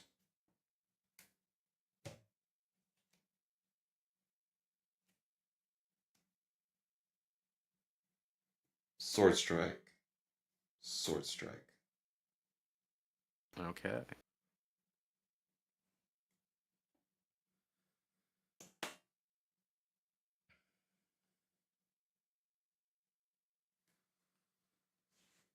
Hmm.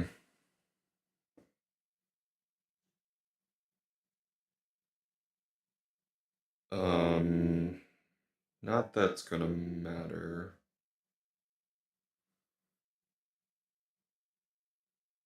Targeting your token. How? Catherine. Oh, when linked. Never mind. Yeah, it's only the turn that Okay. that's the one downside to Atherin. He is very good, but you have to make the most of it. Mm. Mm-hmm.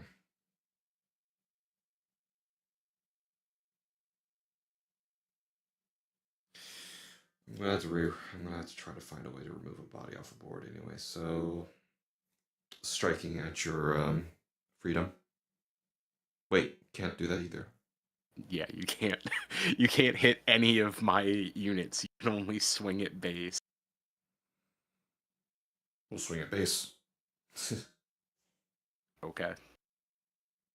Uh, block with 2/4 to trade. Yeah. Yes, he's too badly damaged to like stick around. All right. Um. Archangel's at what? At 2, 3. 3. Sorry, it has 3 damage on it, so it has 2 health. Hmm.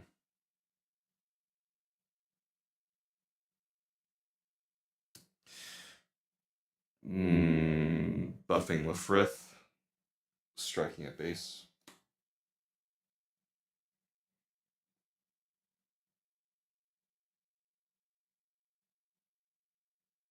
Block with the Lefrith. Okay. Take 3 on the Lefrith, 2 on yours. Yep. And that's it. Alrighty. Untap. Resource. Draw.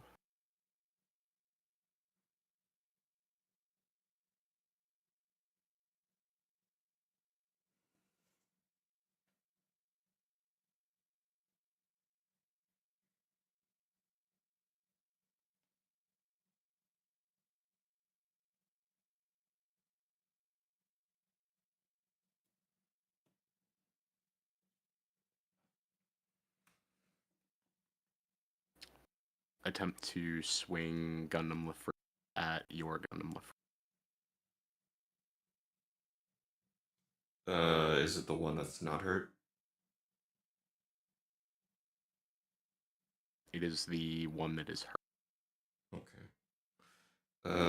I guess they'll trade, right? Yeah. Okay.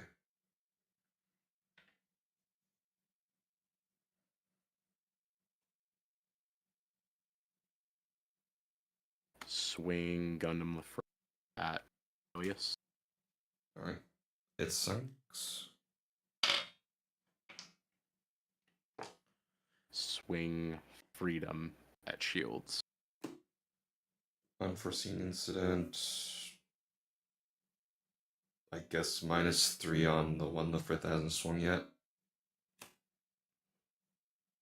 I've swung with everything that I have at the moment. Oh. Okay. -3 on the Lefrith. You got it. Okay.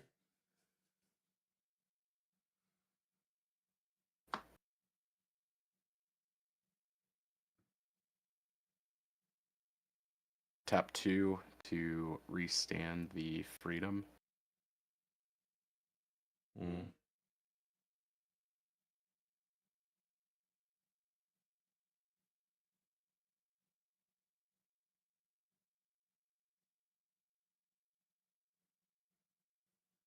Tap 5. Gundam Aerial Rebuild. Okay.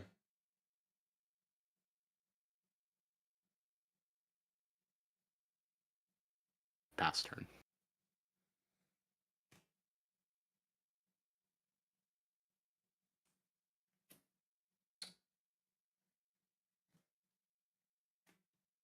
No, that's interesting.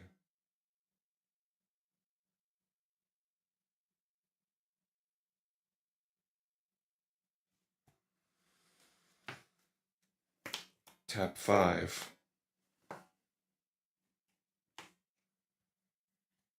Gundam area rebuild.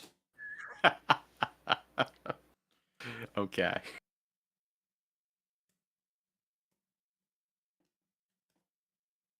Tap 1.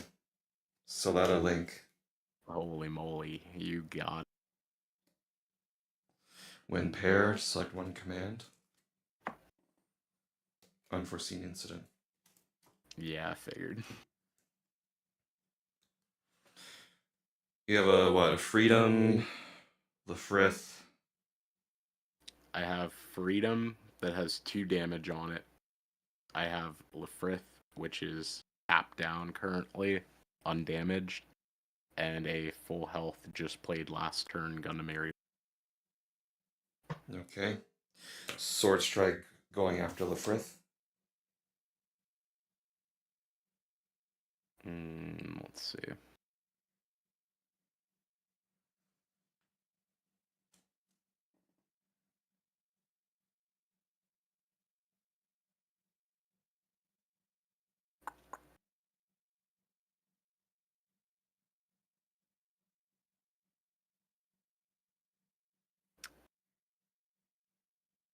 Yeah, you know what? Well, It's gone. it's gone. 2 damage on Sword Strike. Okay. And on the freedom, how many cards in hand? 2. How many cards? How many resources? 2. 2. Okay. Freedom's down to what? Freedom has 4 health remaining. Hmm.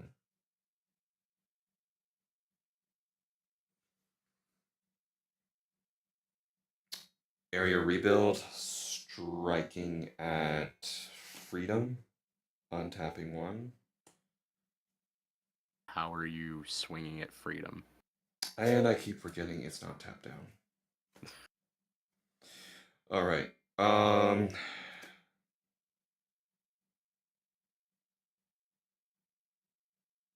Swing at base. Okay. Crack the base.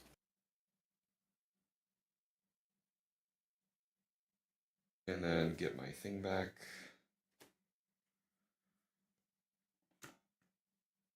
Sword strike. Swing at base.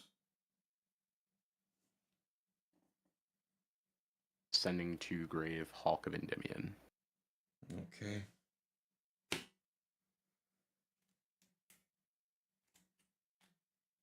Tap 5. Freedom. Holy moly. Okay. Do you have any cards left in hand? 2. Holy Jesus. Okay. I've been sort of holding on to some of these heavy hitters for a while. Because I keep drawing into them. Gotcha. But go ahead. Okay. Yeah. Like, regardless, like, in order for me to play Freedom, I had to swing with Ariel anyway. So. Yeah. Untap. Draw. Let's see. Tap 1. Archangel. Mm-hmm.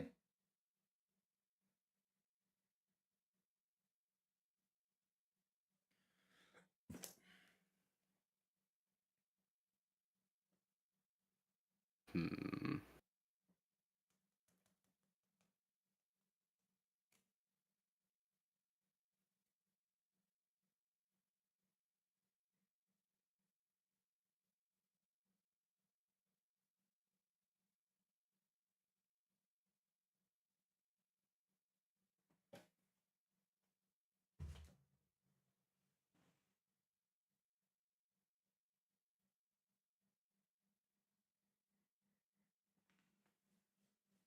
Let's see.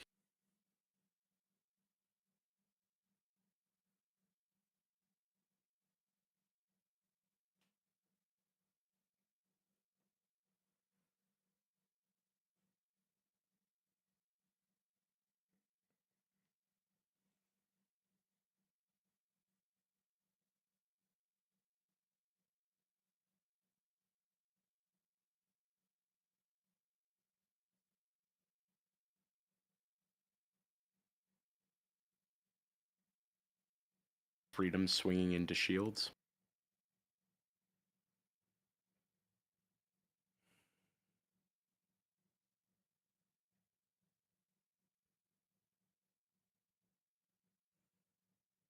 Mm.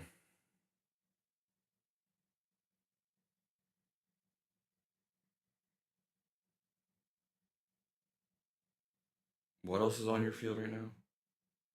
Gundam aerial rebuild.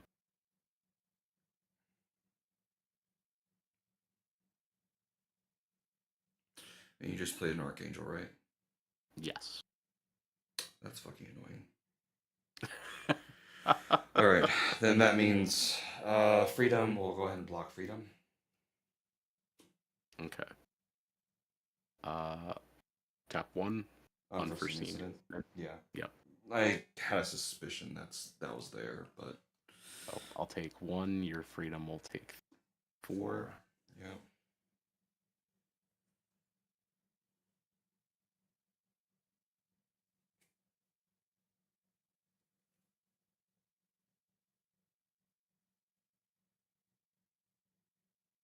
I'll pay 2. Restand the freedom.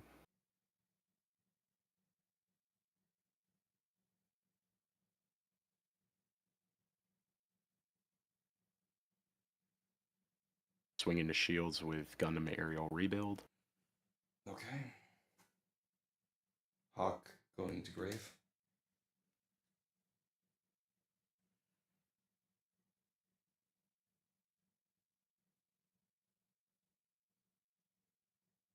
Tap 5. Second copy of Gundam aerial. Okay. Pass turn.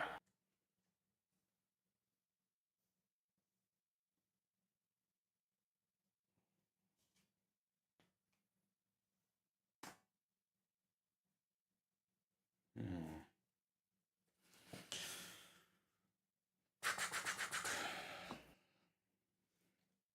Really, another one option. Tap 1. Athranzala on Freedom. All right. Holy. -2 AP on your Freedom. Okay. That's the only blocker, right? Yep.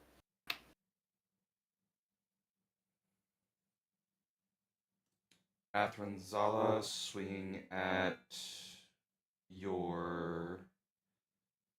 That's only 2 AP. Yeah, Athranzala swinging at your Archangel. Okay. That will go through. Okay. How many shields do you have? 2. 2. Okay.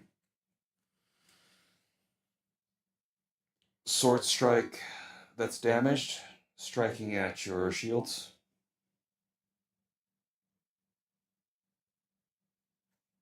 That I will block with the freedom.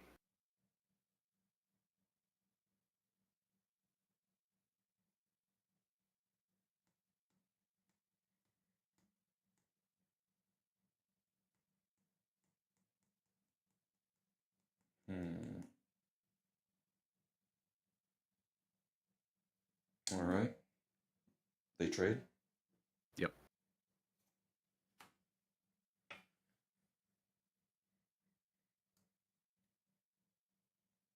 Sword strike striking at shields. Sending a Hawk of Endymion. Air rebuild striking at your shields.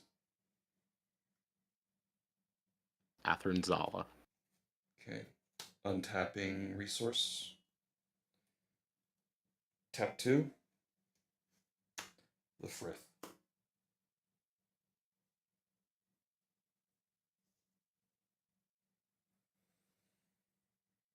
Okay. This is going to be not great.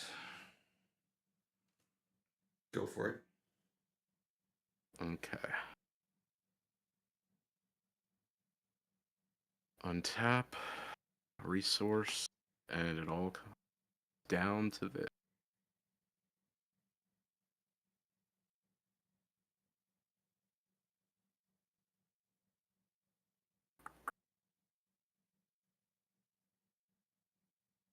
Cards in hand.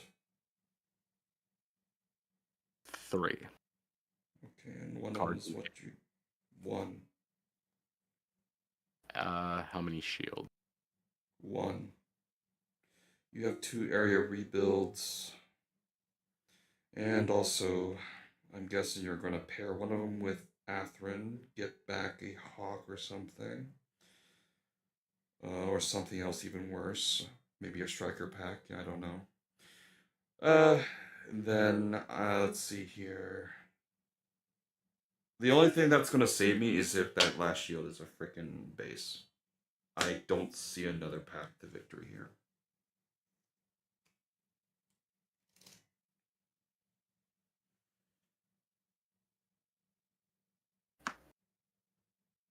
Because what, you have 2 aerials and that's it, right?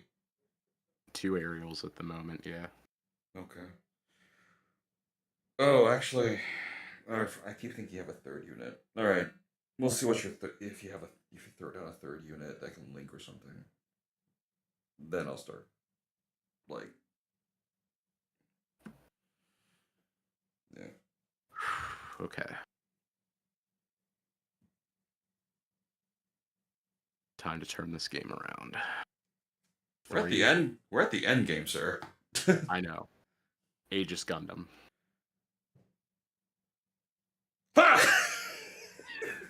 You have no idea how long on this card.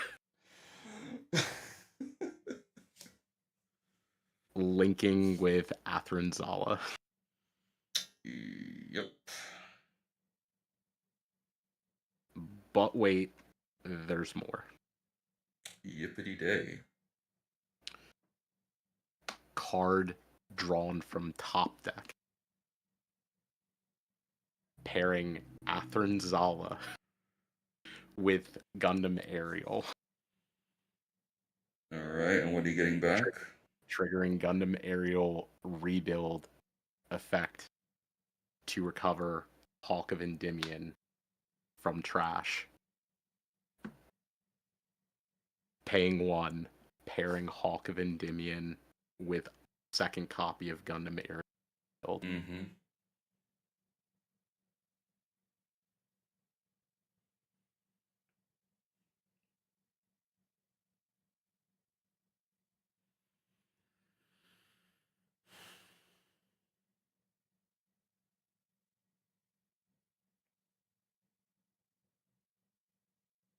Let's see what I want to bring back. I think I still have game point either way if you one shield, and that's not a base.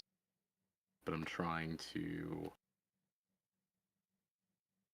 Confirm it, basically. I'm trying to see if I can confirm it as possible. Mm-hmm.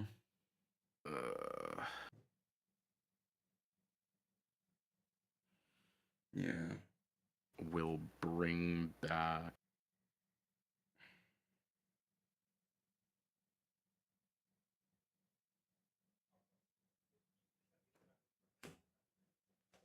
I can't fucking hawk the Lefrith. I know. You might as well just do like launcher strike or overflow to like just grab another thing. Yeah, at this point, I don't think the striker pack will help me if that last card is a base. So we're gonna bring back overflowing, and then pay 1 to activate. Mm-hmm. Draw 2. Jesus Christ. Is it Hawk? No. Okay, Pitching Sword Strike. fair enough. Uh,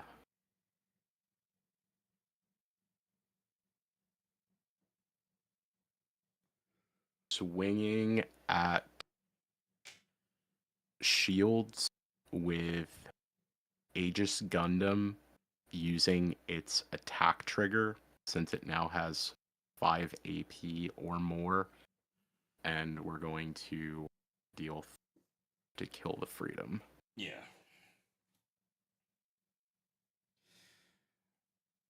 We'll let it hit the shields, and that will determine game. Okay. What you got? That's game for you. Holy moly. God, that was so close. Yeah. To be honest, white red is very viable, but holy crap, that game took over an hour. Like the amount of mind games we have to play with each other just to see what we are bluffing in freaking what's in our hands.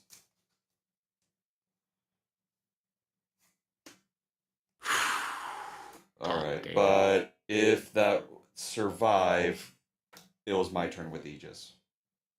Yeah. So what'd you think of your deck? I mean, mine is sort of like a cut down version of yours, but So overall, I'm happy with how this deck is performing currently. It managed to secure in testing, in person, a win against Green White Wing. It's managed to, take on another red white deck that is a bit of a different variant and everything, but it honestly, we basically didn't. held. Yeah, but in any case, we didn't. You didn't face any of the variant like cards. Like you saw no strike rouge at all. In fact, you saw exactly what you played. Just So it tells me that this deck, it takes a lot of work, but it can get there and it can play the long game and go for a control game plan that I'm happy that this deck seems to be working out pretty well. So yeah, no, I'm confident that this is what I'm gonna take tomorrow and probably to the Cyber NewType challenge. mhm. And overall, I think your deck performed fairly well for its first outing because that literally just came down to what was in my last shield and top decking. That wasn't like a, I steamrolled you or you steamrolled me. That Oh was a yeah. very down to the wire game. In fact, even more down to the wire than the game against Wing because I managed to win against the Wing deck with a shield and a base left. Yeah. Um, I think I I definitely had a slightly rougher start, but stabilized really quickly. I think you hit a really. I think you had a rut at one point. There was a rut because, to be honest, I opened again with a hand that had 2 pilots, 2 bases, and an overflowing affection. Yeah, I'm gonna go And I ahead and drop. decided to keep it. Yeah, I might drop one of my hawks for for a base, or I gotta find something to get rid of for a base because I think I do want. I think I'll feel more comfortable for a fifth base. And when I saw that the Archangel was doing so much work, um, that made me think, oh, okay, that's actually pretty good. Yeah, So, the Archangel you'll probably want as your primary base, but uh, I definitely think that if you're planning on running regular Aegis Gundam, and whatnot, you will want to at least have 1 to 2 Vesalius in order There's to two give it that Basilius and two Archangel boost. right now, with just Yeah, because like I'm not too sure where it would lean. And also just I giving that extra hit, extra damage is can tip the scales here and there. I think 3 Archangel and 2 Vesalius probably best Yeah, most optimal ratio to go. yeah. I'm gonna drop Hawk, so that puts me down to 2 Hawks. I'm gonna put one more Archangel in here. Yeah, and then we'll just keep tuning it. I don't know. I may actually take this to tomorrow as well because the thing here's the thing, the wing deck I is kind of predictable, and it's already gone through what 3 events. So whereas whereas the this deck only fought against, you could argue, almost a mirror match. The only difference is that I think what I'm running Strike Rouges and a Gagali into Gagalis, and I think you're running more Hawk and Endymion, and Yeah, Hawks, unforeseen incidents, and just in general, kind of taking a fairly decent sized command pool in order to take advantage of Gundam build. yeah, um, yeah. So I think I'm going to be more reliant on resetting my blockers, given with Strike Rouge and Archangel.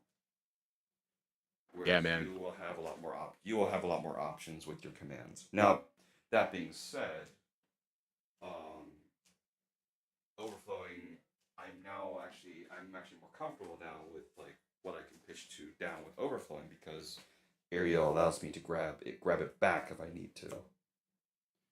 Yeah. At first, I was a little hesitant and everything about, man, it's not cool having to pitch it and everything with overflowing.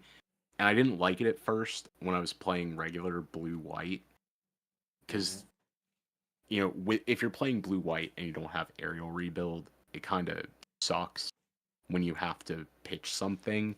You're effectively pitching just whatever's the worst thing at the given moment, but it could be at any given moment the card that you needed. Yeah. So in this build, I'm really digging the ability to not only get stuff back from the trash with aerial rebuild, but it's like you saw at the end there, being able to just be like, okay, pair with Gundam aerial rebuild, something back from the trash, go get like Hawk back, pair the Hawk with another Gundam aerial, something back. It's just so good. Mm-hmm. Yeah, I kind of want to run the Hawk back on. Like, I want 3 Hawks just because, like, it kind of helps keep the consistent. But I really don't know what to shake off here. So, I mean, it's a tough call when you're trying to figure out your ratios and everything. I've gotten fairly comfortable with mine, so I'm overall very happy that I don't know at this point if I want to change anything other than maybe depending on how the meta goes, adjusting the number of Hawk versus unforeseen incident. But at the same time, it's like at the end there, being able to attach Hawk to aerial rebuild to get back more stuff to just try to eke out slowly more advantage is something that can be really, really valuable. yeah, and also not to mention, like, that unforeseen incident, like, protecting you. Like, not I knew, I suspected that you may had it when you swung with freedom. I was like, okay, that's a little too confident. He's got it, but I don't have a choice. And So see, that's the thing. I kind of tried to put you in positions where it forces you to make particular choices that I then try to capitalize on. you So this think what? deck and the way that it play this deck and the way that it plays very much like forces the opponent into very rough situations opposed to other decks where it's like at this point you know what they're kind of doing and you know what the plan is, where this deck has not only the surprise element but it actually puts a lot of hard decision making pressure on the. Yeah, yeah. Actually, you know what? No, let's. Um, frick. Drop.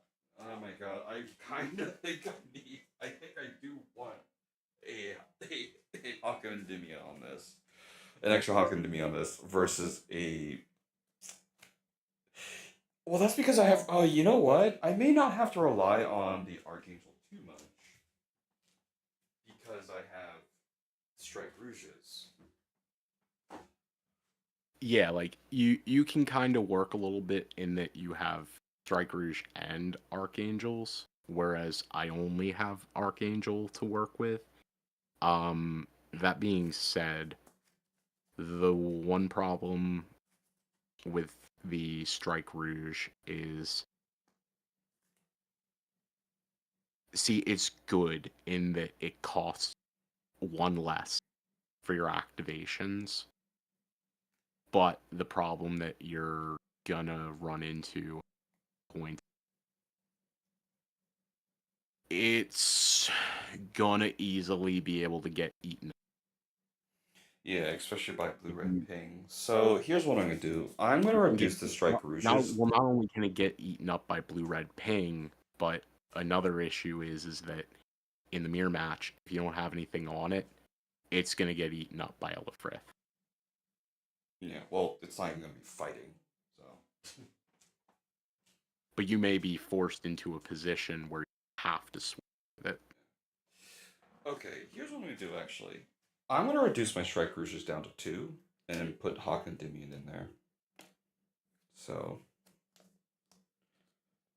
just because like I think having a command, yeah, having a command slash pilot is a lot more effective than have because what I have 3. Yeah, I'm gonna have five cards that's able to start resetting. Um, and I think Hawk is much better on the curve anyway. But again, this is the first rendition, and you know what? I'll take it to tomorrow and see where it goes, right? Or technically it's today, Yep. midnight. We spent an hour and 20 minutes on that fight.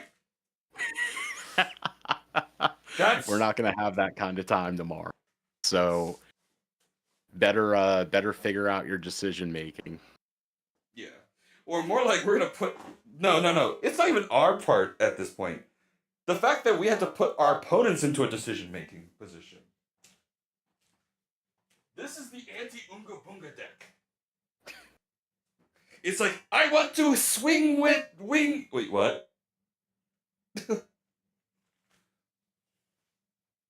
Yeah. I'm just I'm kind of, finding it funny that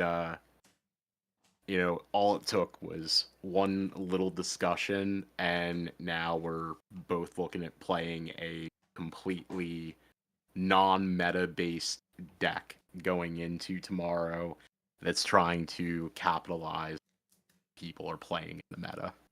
Yeah. The one thing I am going to say we're going to have trouble with is Wing Zero. Not Wing Zero, sorry. Wing Gundam with Hero flying out the door early. I think that's going to be a problem.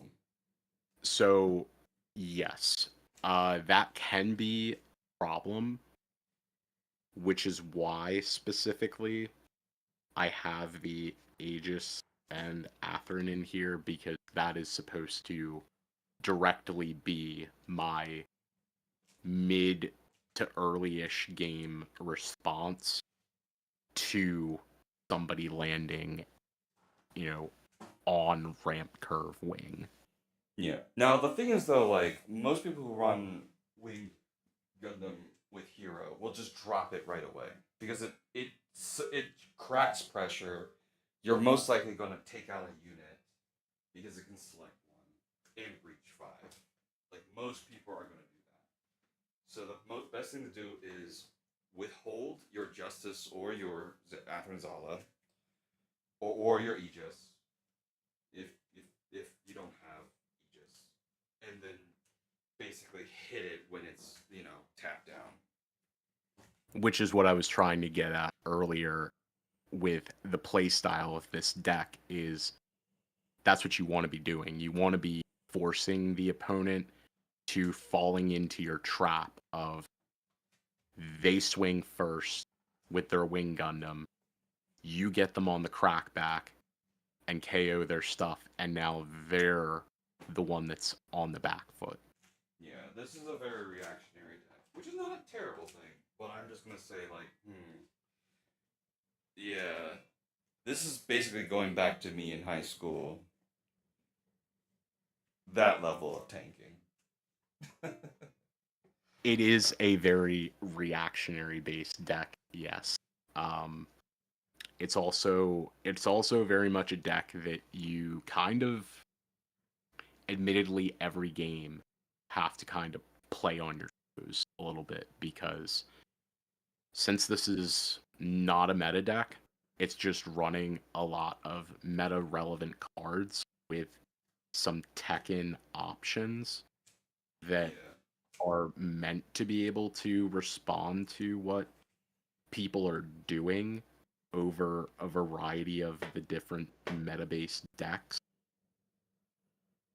That's why it plays and will always end up playing very actionary because it's completely based and built around whatever it is that the opponent is trying to do. And you kind of have to make your decisions on the fly about what the opponent is playing, and it kind of requires you to know what your priority card for that matchup. Yeah. Yeah, I'm And since, just since yeah. there's no side deck or anything, this deck is essentially very, at least my version that I have here that's somewhat different from yours, is specifically crafted with every card in mind, with all the ratios at what they are, in anticipation of the specific matchups. Yeah, and I'm trying to go for the things though, like I like doing the thematic thing here. But I do like the fact that there is precedent for this sort of build to sort of make it out. Yeah, it's nice that there was a build that was able to win or at least top four a 50 some person event for locals where, the other people that were, playing in that pod were people on Wing Zero playing uh Cyber Red NewType and all of that stuff. So it can have the capacity to compete against these other decks. And based off how things have gone from my testing, at least with the wing table AI, which may not be insanely perfect, but it does try to play as good of a hand as it can and typically plays a very aggro oriented style. So it gave me a good measure to a degree of how well this deck can respond against somebody trying to go as aggressive as possible. Yeah. Meanwhile, my source tracks keep bumping into each other. All right. Yeah, yeah. When I drop, yeah, and I think you're gonna have a good run. The fact that you were able to keep up with generally a standard white green blocker blocker ramp uh, wing zero deck. And granted, though, I think you facing a mirror deck may not be the best thing like to represent what you're going to be facing because no one's running this except for now me. No, I mean no one is, but at the very least, knowing that I was able to, by the skin of my teeth, win the mirror match and everything, some of my decision making and everything, at least gives me hope that, if by some miracle we both end up playing each other at the end, that hopefully it means I will have the edge since I've vigorously play tested this and know a lot of the decision making process versus not saying that you won't have the capacity to, but you're still figuring Oh, hold things up, hold out up, hold with up, it. hold up.